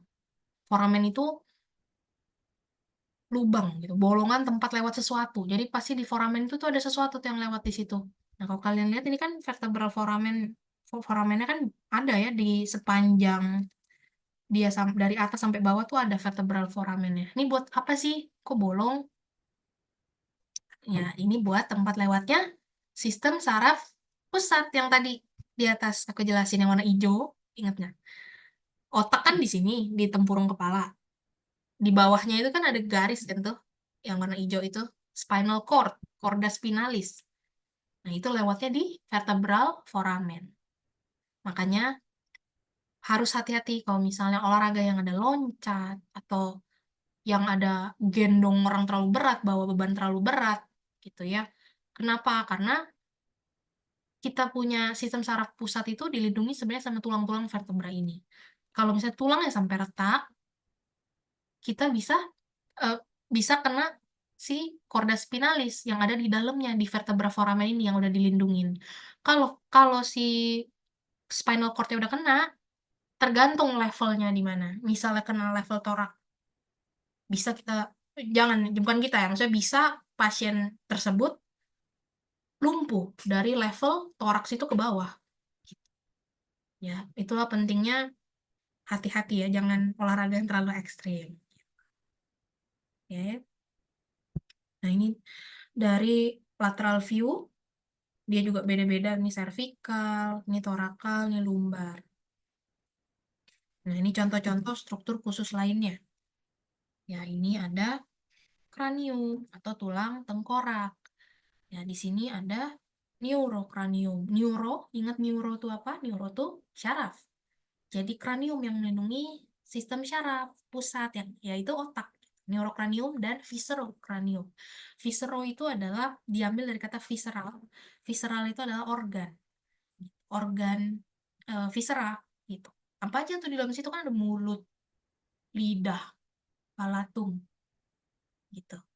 Kelenjar ludah kayak gitu kan. Tapi kalau di yang atas itu kan isinya otak dan nervus cranialis tadi. Makanya dibilangnya neurokranium. Nah, di sini tulang otak itu dan regio otak itu dibagi. Ya, ini tulang frontal yang hijau. Yang belakang ini oksipital, yang oranye ini parietal. Nah, mereka ini dibagi-bagi dengan adanya sutura. Ya, sutura itu adalah jadi waktu pembentukan embrio, sutura itu dia kan tulang nggak mungkin langsung kecetak blok bulat gitu, enggak. Dia ada cetakannya tuh pelan-pelan, pelan-pelan. Makanya kalau kalian lihat bayi, ubun-ubunnya itu masih berdenyut, ya kan? Itu suturanya tuh belum nutup sempurna. Makanya kalau bayi mesti hati-hati kepalanya, nggak boleh kejedot-jedot sana sini, karena bisa apa? Langsung kena tuh ke otaknya. Karena dia suturanya belum nutup. Beda sama kita. Kalau kita ya suturanya udah nutup, makanya nggak ada denyut-denyut gitu kan di sini. Nah, di sini sutura itu ada coronal sutur atau sutura coronalis, ya sama kayak tadi potongan koronal itu kan kayak mahkota ya. Lambdoid sutur, ya itu adalah sutura lambdoidea. Kan soalnya kalian ingat nggak lambda? Lambda kan kayak gini kan, gelombang, panjang gelombang ya, dulu belajar fisika ya. Nah, ini kayak kayak gitu tuh dia kayak gini tuh. Terus ini sagittal sutur ya. Sama kayak tadi ya. Sutura sagittalis berarti tadi kan kita tahu pelana sagittal itu kan membagi kayak panah ditembakin ke bagi kiri kanan sama ini juga. Ya ada sutura-suturanya. Nah, terus sistem muskular. Ini yang pentingnya adalah kita melihat origo dan insersio. Jadi ada, bentar, ini ada pertanyaan ya. Dok, apakah ubun-ubun kepala cekung ke bawah adalah sebuah kelainan? Iya, kelainan, betul. Jadi, mungkin karena trauma bisa, tapi biasanya ubun-ubun cekung ke bawah itu ditemukan pada anak-anak dengan dehidrasi. Gitu. Seringnya anak-anak dehidrasi, ubun-ubunnya udah cekung. Ya, udah kekurangan air. Misalnya dia udah berhari-hari ini diare, tapi ibunya nggak ngeh dia diare. Atau dia udah berhari-hari demam terus nangis tapi nangisnya nggak keluar air mata. Kenapa nggak keluar air mata? Karena udah dehidrasi anaknya, ubun-ubunnya udah cekung. Ya itu udah tanda-tanda tuh bahaya ya kayak gitu, karena kalau dehidrasi bisa meninggal. Jadi kelainan, kalau ubun-ubun cekung itu kelainan. Ya, origo itu tempat asal melekatnya otot, insersio itu tempat akhir melekatnya otot. Jadi kalau dulu aku ingatnya oi gitu ya, jadi dari asalnya sampai akhir oi. Terus otot, yang kayak tadi aku udah bilang, dia ada urutan lapisannya. Jadi otot tuh nggak cuma, ya udah satu otot taruh toraks, satu otot taruh di abdomen, enggak. Dia banyak lapisannya. Contoh otot dinding abdomen, itu dia berlapis-lapis. Terus ada otot quadriceps femoris. Ini bisa tebak nggak nih quadriceps femoris itu di mana? Femur di mana femur? Femur di paha ya. Femur tuh di paha. Jadi kuat.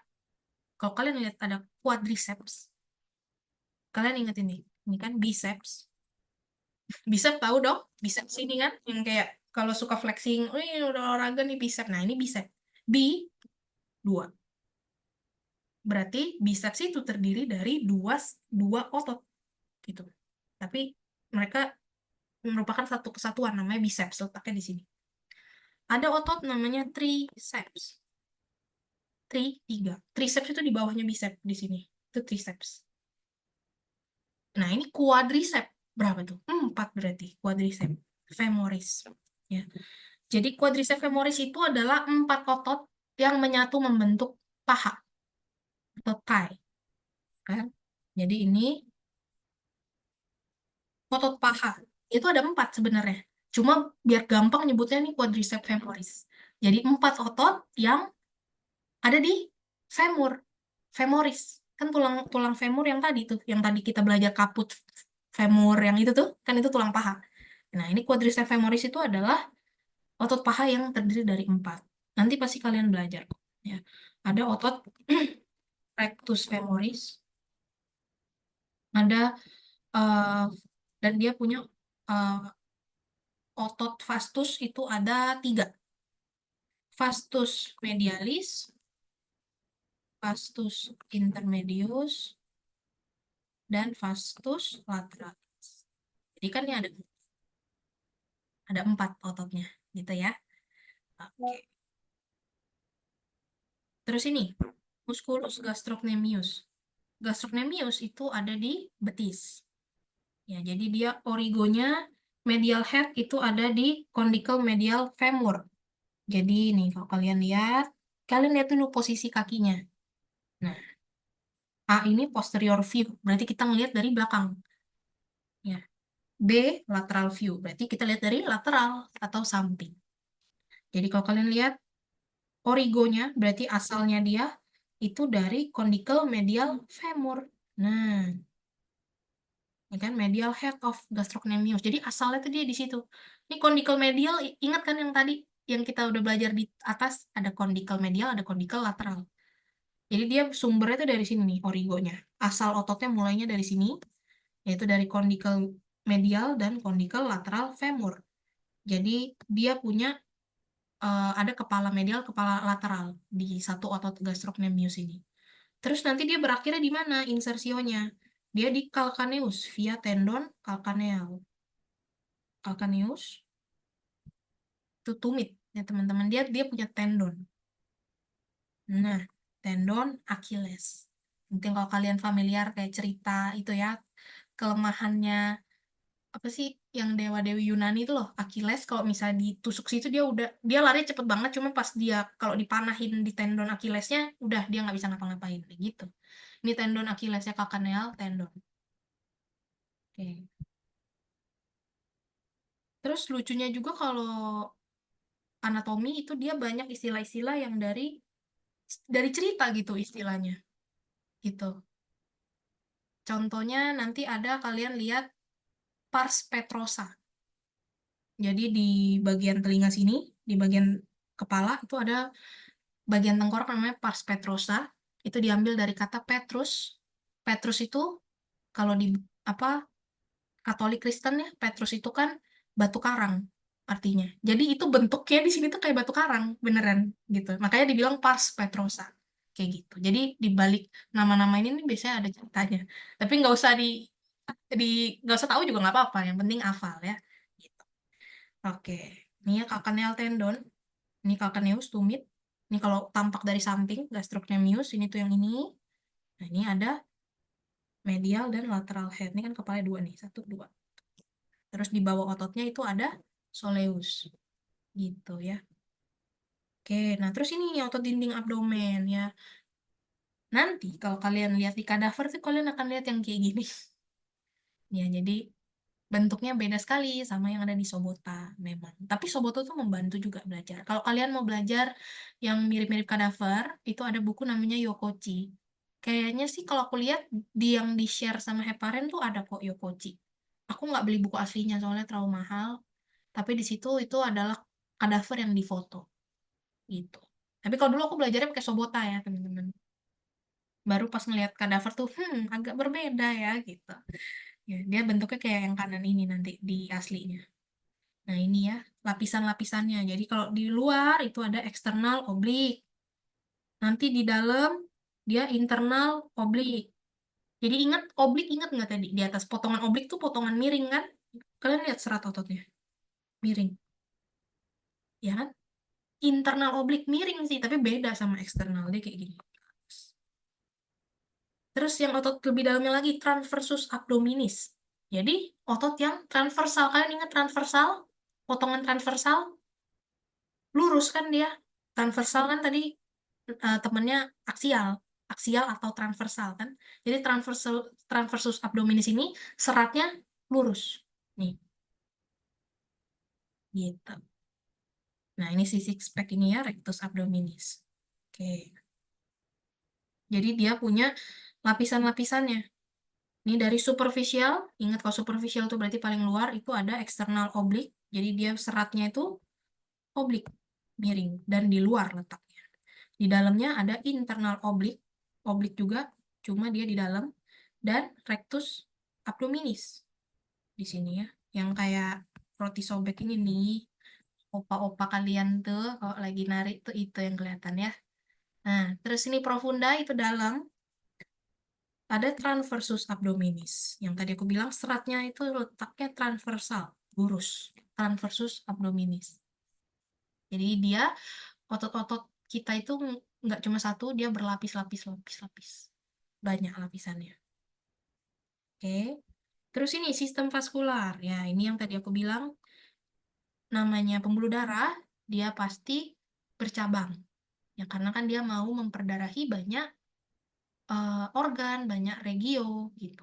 Dan yang penting memperdarahi apa atau memvaskularisasi apa. Nah, ini kalau kita lihat nih contohnya, dia contohnya ini ya. Ini arcus aorta nih yang tadi aku bilang. Ini aorta, nanti aorta itu dia bercabang. Jadi brachiocephalic trunk. Nah, nanti cabangnya yang ini dia jalan nih. Nih kalau kalian lihat menjadi arteri subclavia kanan. Ini salah satu contohnya aja ya, salah satu alur maksudnya. Dia alurnya banyak. Tapi yang biasa dipelajarin tuh ini, subclavia. Jadi kenapa dibilang subclavia? Kalau kalian pegang di sini ada tulang clavikula kan di sini. Nih, tulang clavikula. Maka dibilang subclavia, di bawah clavikula maksudnya. Jadi arteri subclavia kanan. Nanti kalau dia udah jalan melewati daerah ketiak, berubah dah namanya. Jadi apa nih? Arteri axillary karena dia melewati ketiak.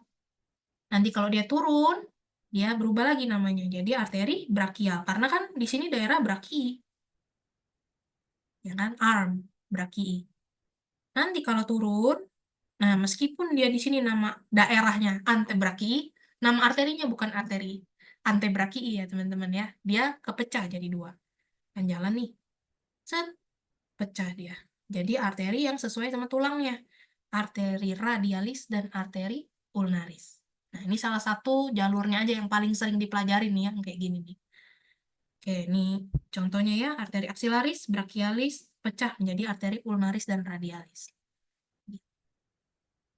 Nah, ini sistem syaraf sekarang. Sistem syaraf itu penting kita pelajari plexus dan percabangannya. Plexus itu adalah bahasa Latin dari anyaman. Plexus. Nanti dia akan bercabang juga. Terus kita juga mesti tahu inervasi, ini tipe ya, inervasi harusnya ya, dan dermatom. Hmm. Inervasi berarti mempersyarafi apa? Kalau vaskularisasi memperdarahi apa? Ya, inervasi dan dermatom. Jadi inervasi dia mempersyarafi apa? Dermatom itu adalah nanti ada di bawah. Nah, ini dermatom. Dermatom itu adalah kayak semacam tanda di permukaan kulit. Biasanya kalau misalnya kita mau cek orang ini ada kelainan nggak di titik syaraf spinalis yang setinggi apa, kita bisa tes dari misalnya dari tangannya. Misalnya, oh ini mati rasa nih di sini. Dia elus-elus dia nggak berasa. Berarti dia ada kelainan di mana? Misalnya di C8. Jadi ini dermatom itu untuk sebagai representasi syaraf mana sih yang kena gitu. Derma itu kan kulit. Jadi kita bisa mendeteksinya dari kulit. Terus tempat-tempat keluarnya syaraf kranial. Ingat nggak tadi syaraf kranial aku bilang ada berapa?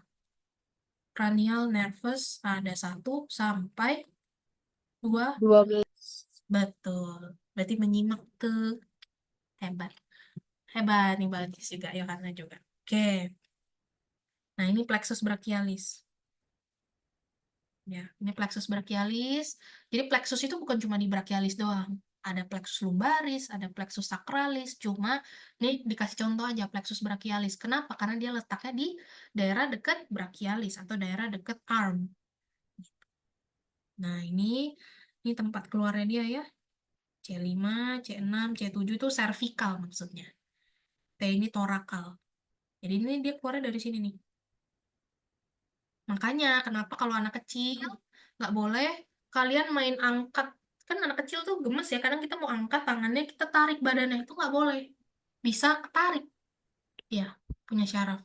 Ya bisa dislokasi tulang juga sih. Tulangnya bisa geser gitu, tulang bahunya. Tapi syarafnya juga bisa kena juga. Nah, di sini nanti dia bercabang menjadi. Nah, ini nervus-nervus ini seru sekali nih kalau dipelajarin ya. Nanti musculocutaneous nerve, axillary nerve, radial nerve, median nerve, ulnar nerve. Dia masing-masing ada fungsinya, ada fungsi motorik, ya motorik itu untuk gerak, dan fungsi sensorik atau fungsi perabaan. Jadi dia ada fungsinya nanti masing-masing. Kelainannya juga ada nama-namanya beda-beda. Tuh ya, itu salah satu contoh. Terus ini syaraf kranialis. Nah, ini yang tadi aku bilang ya. Nih, 1, 2, 3. Nih kalian lihatnya nih, dia sampai berapa? Nah, sampai 12. Gitu. Dia punya fungsi masing-masing beda-beda. Gitu ya. Oke, ini kok contohnya kalau olfaktori itu penghidup. Gitu. Optik, mata. Okulomotor, berarti gerakan bola mata. Gitu. Jadi, nervus cranialis yang mempersyarafi gerakan bola mata, itu ada nervus 3, 4, dan 6. Hmm, yang mempersyarafi gerak bola mata. Kalau trigeminal itu nanti dia kebagi jadi 3. V1, V2, V3. Dia mempersyarafi daerah bagian pipi sini. Trigeminal 3 ini.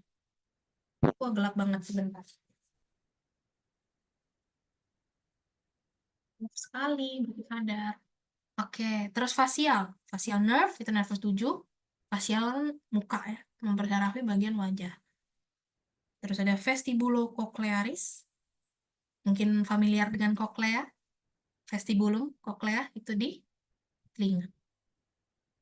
Glosopharyngeal itu di lidah. Vagus nerve itu nervus vagus itu banyak di berperan untuk saluran cerna juga. Dia ada di diafragma, di saluran cerna kayak gitu. Hipo hipoglossus dan aksesori nerve gitu. Nah, ini adalah tempat-tempat keluarnya si 12 nervus tadi. Jadi ini kalau kalian lihat, ini adalah tengkorak. Jadi skull, kranii, os kranii itu dipotong belah bagi atas bawah. Ini adalah bagian bawahnya. Bagian basis kranii, bagian bawahnya. Nah, di bagian bawah tengkorak itu ada lubang-lubang ini nih. Nah, ini adalah lubang, kan anggapannya otak kan di sini tadinya kan, ini otak nih. Nah, ini ceritanya otaknya kan udah diambil nih sisa tulangnya doang. Jadi otak itu nanti dia ada cabangnya syaraf kranialis yang keluarnya lewat lubang-lubang kecil ini nih. Nah, gitu. Nah, ini contohnya nih eh foramen ovale di sini. Dia tempat keluarnya nervus 5, 3 yang tadi aku bilang ya, kalau nervus 5 itu dia ada 1, 2, 3. Nah, ini nih maksudnya. 1, 2, 3. Iya. Dia tempatnya tuh dia keluarnya macam-macam. Ya, kalau ada yang keluar foramen ovale. Kalau tadi aku bilang foramen itu pasti bolongan, terus ada sesuatu tuh di situ kan, tuh foramen. Terus nervus yang lain nanti keluarnya lewat ini bulut-bulut kecil kan. Ada yang lewat kanal, ada yang lewat foramen jugularis, kayak gitu. Jadi ini mesti tahu. Kalau dulu aku ujian, ini bolongan ini ditusuk pakai jarum pentul. Pertanyaannya, sebutkan nama struktur dan syaraf yang melewati struktur tersebut. Oke gitu. Jadi ini foramen rotundum ditancap pakai jarum pentul, kayak gitu soalnya. Ya udah tak jawab. Foramen rotundum. Terus apa yang keluar maxillary nerve, nervus maxillaris kan pakai bahasa Latin, nggak boleh pakai bahasa Inggris. Kalau aku dulu nervus maxillaris. Kalau lebih pintar lagi, jawab cranial nervus V2. Jadi yang cabang maxillaris yang cabang kedua. Gitu ya. Aku cabang maxillaris kedua, trigeminal cabang kedua, sorry, trigeminal kan nervus 5 itu trigeminal. Kalau nervus yang pertama itu dia namanya ophthalmica, yang kedua maxillaris, yang ketiga mandibularis. Maxillaris itu rahang atas, mandibularis itu rahang bawah. Oke, nah udah deh selesai. Mantul. Stop share dulu. Oke, begitu teman-teman. Sejauh ini ada yang mau ditanya nggak teman-teman? Atau udah mulai panas nih otak? Mungkin banyak ya infonya hari ini. Boleh kalau mau tanya, aku tunggu nih sampai jam 6 ya paling ya.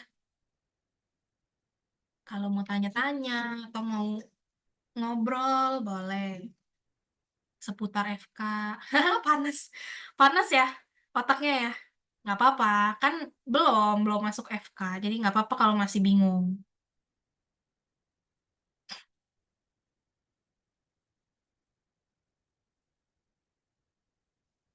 Oke. Tapi sejauh ini jelas ya, aman ya? Atau jelas atau bingung nih? Aku takutnya ntar kalau diam ntar bingung lagi. Sampai bingung mau nanya apa. Dok, ada tutor nggak ngafalin anatomi? Jelas, Dok. Oke. Tutor nggak ngafal. Oh, maksudnya cara menghafalin anatomi ya, gitu.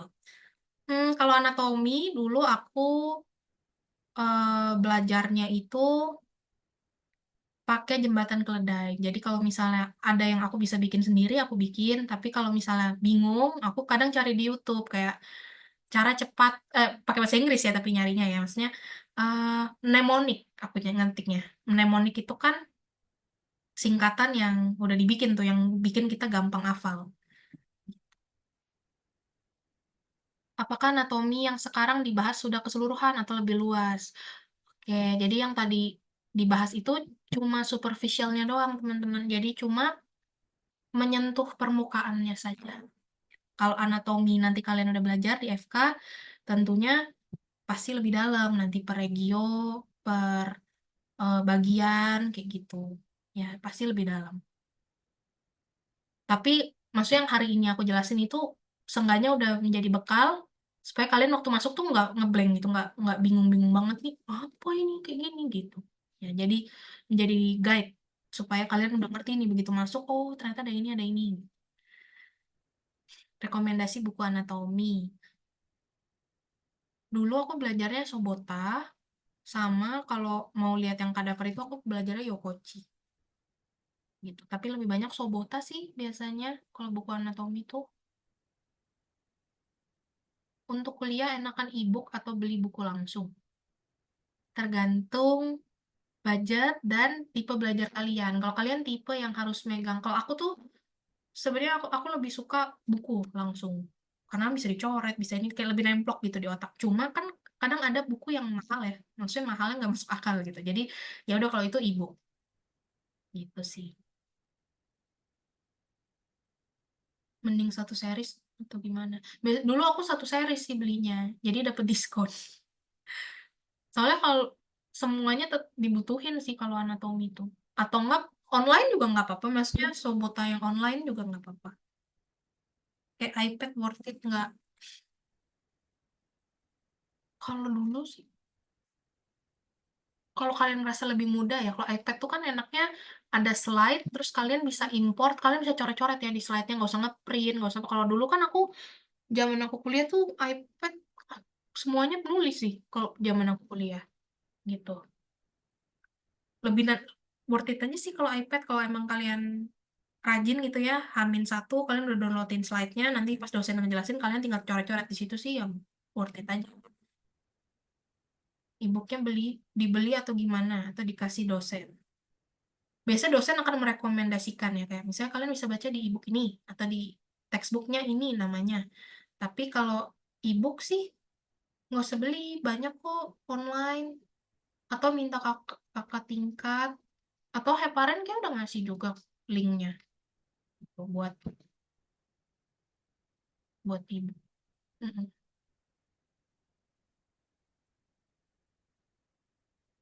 Itu. Oke. Boleh dong on cam, aku pengen screenshot deh, lucu deh. Kalau yang lagi di rumah aja dan lagi nggak ngapa-ngapain. Oke, ada yang mau tanya lagi?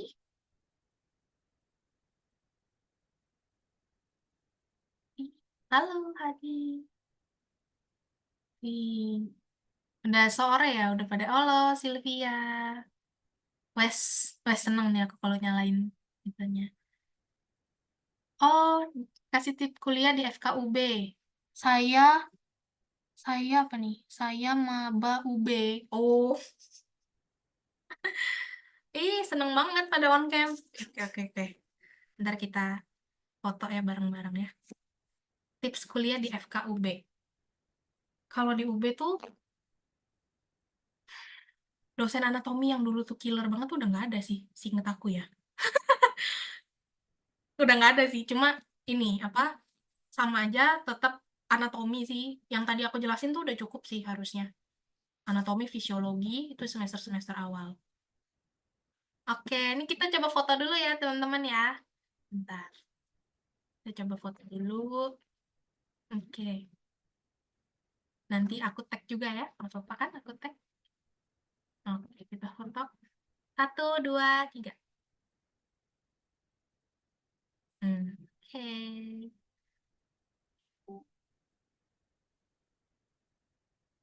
Save dulu. Copy. Ada yang mau tanya lagi? Atau mau tanya langsung, mau ngobrol? Nggak apa-apa. Aku tidak menggigit, guys.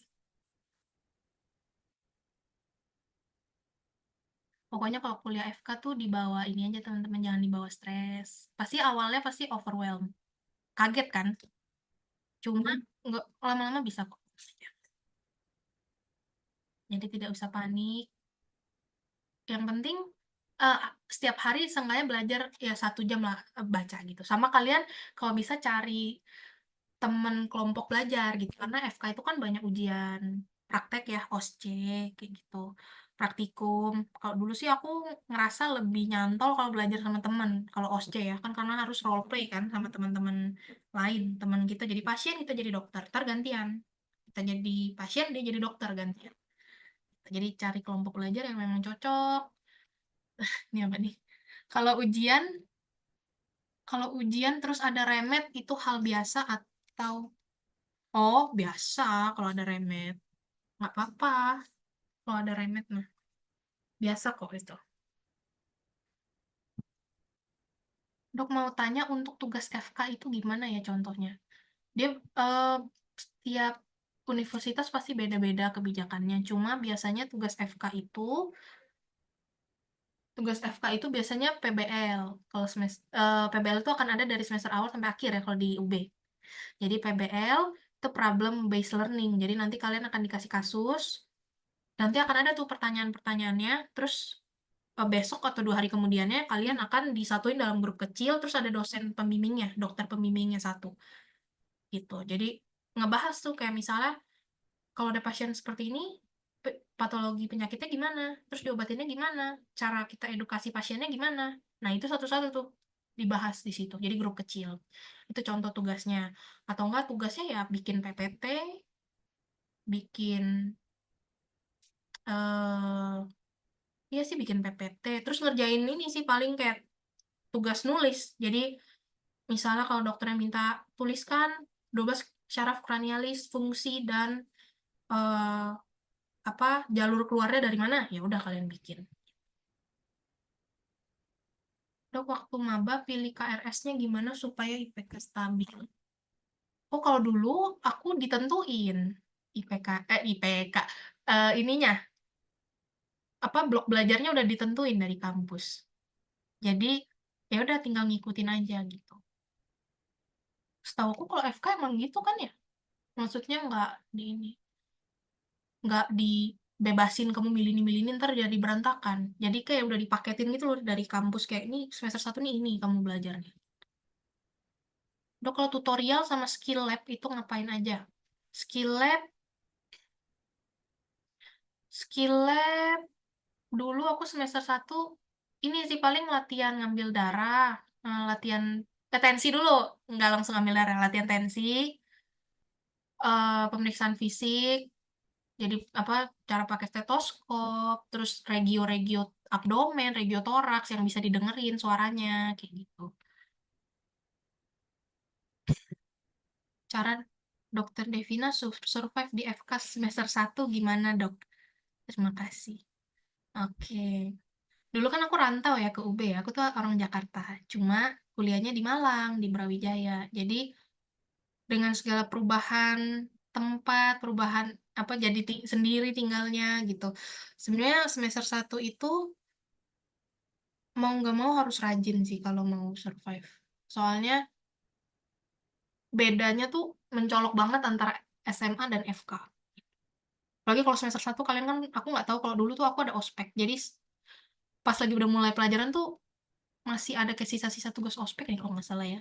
Tapi eh yang penting ada belajar sehari, ada deh buka buku 1 jam atau enggak nge-review materi buat besokannya.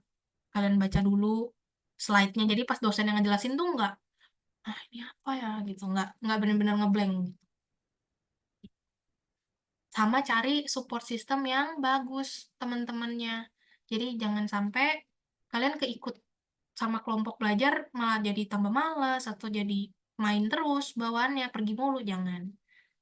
Ya harus tetap sama-sama rajin belajar gitu ya. Beli alat FK dimulai dari semester berapa? Aku lupa ya.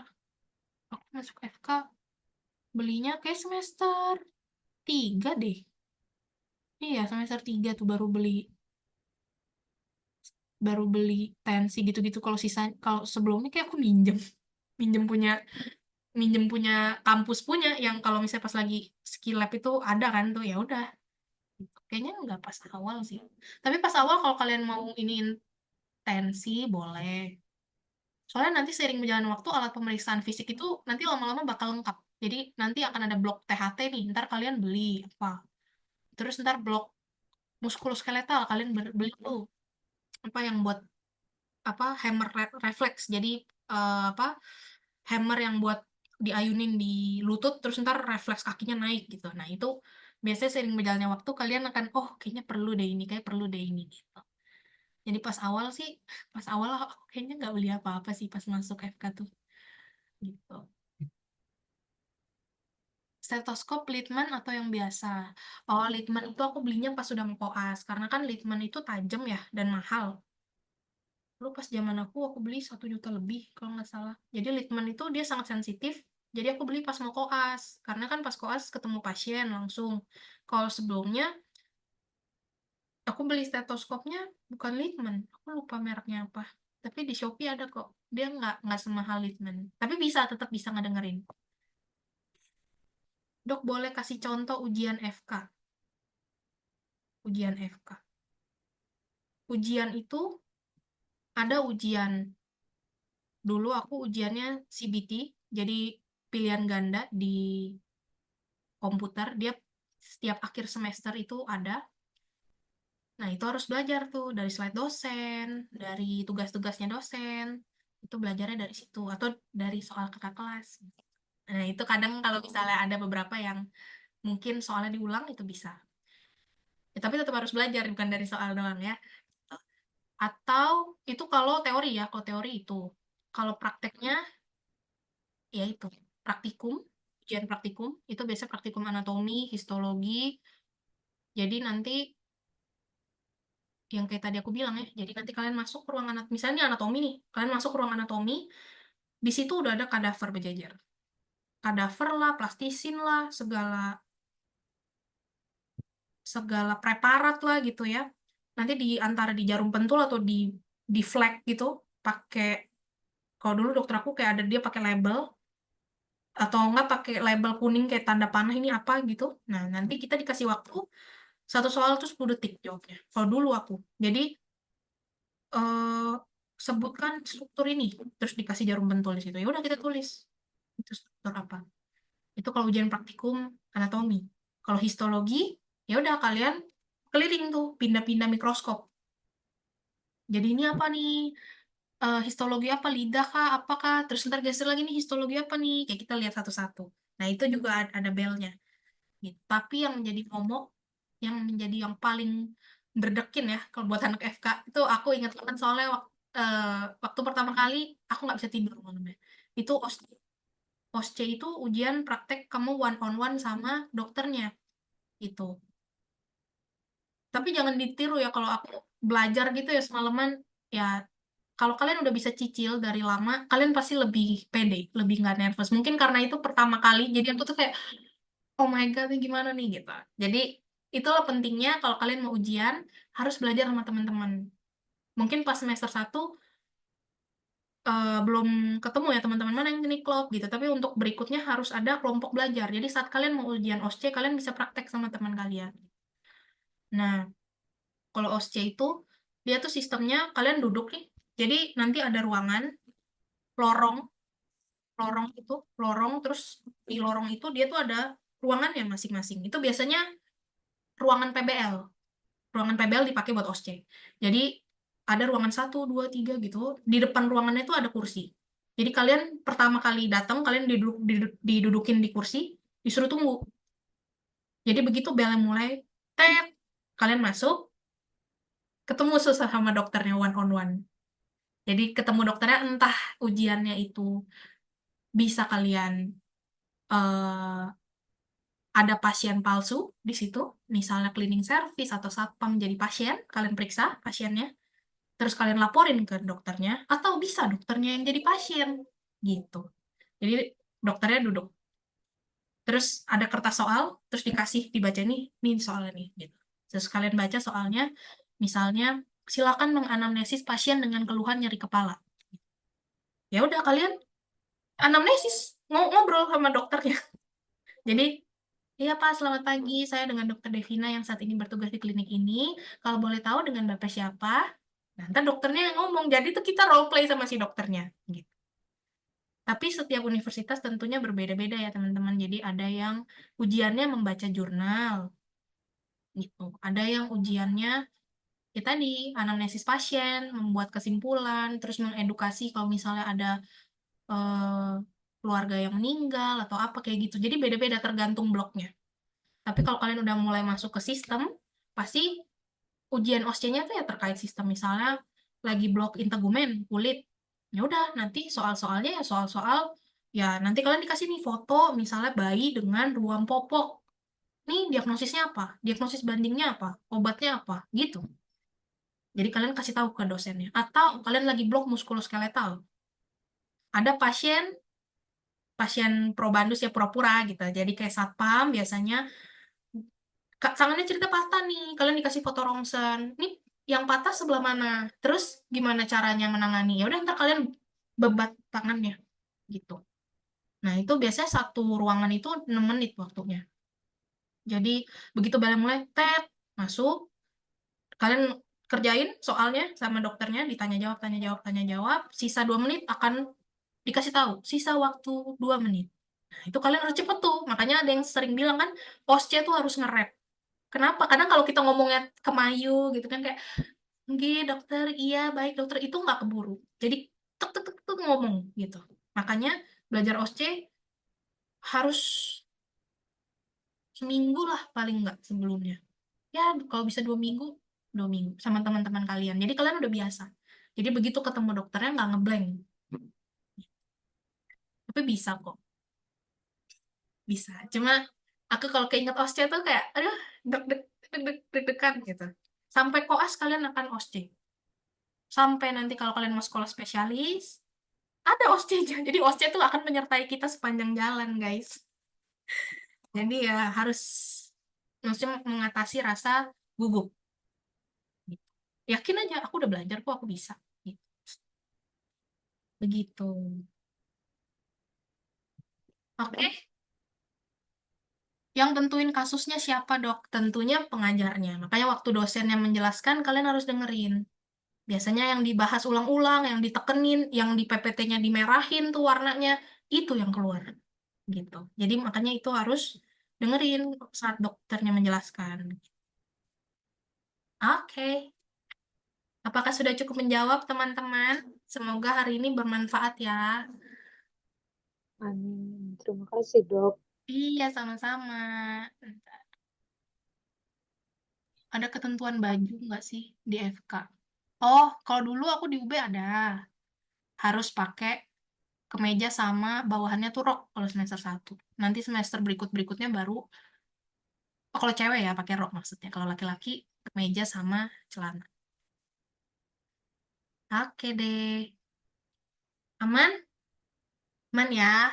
Semoga bermanfaat kelasnya hari ini. Mohon maaf kalau ada salah kata ataupun salah sikap selama kelas hari ini. Semoga lancar nanti kuliahnya ya, IPK-nya bagus-bagus, terus aktif di kampus. Pokoknya jangan takut untuk ikut organisasi atau berteman sama banyak orang. Pasti bermanfaat nanti saat kalian udah jadi dokter, udah jadi mau jadi spesialis, koneksi itu yang terutama gitu. Jadi harus mengembangkan diri gitu ya selama di FK. Oke, semoga bermanfaat. Sampai ketemu. Makasih dokter. Sama.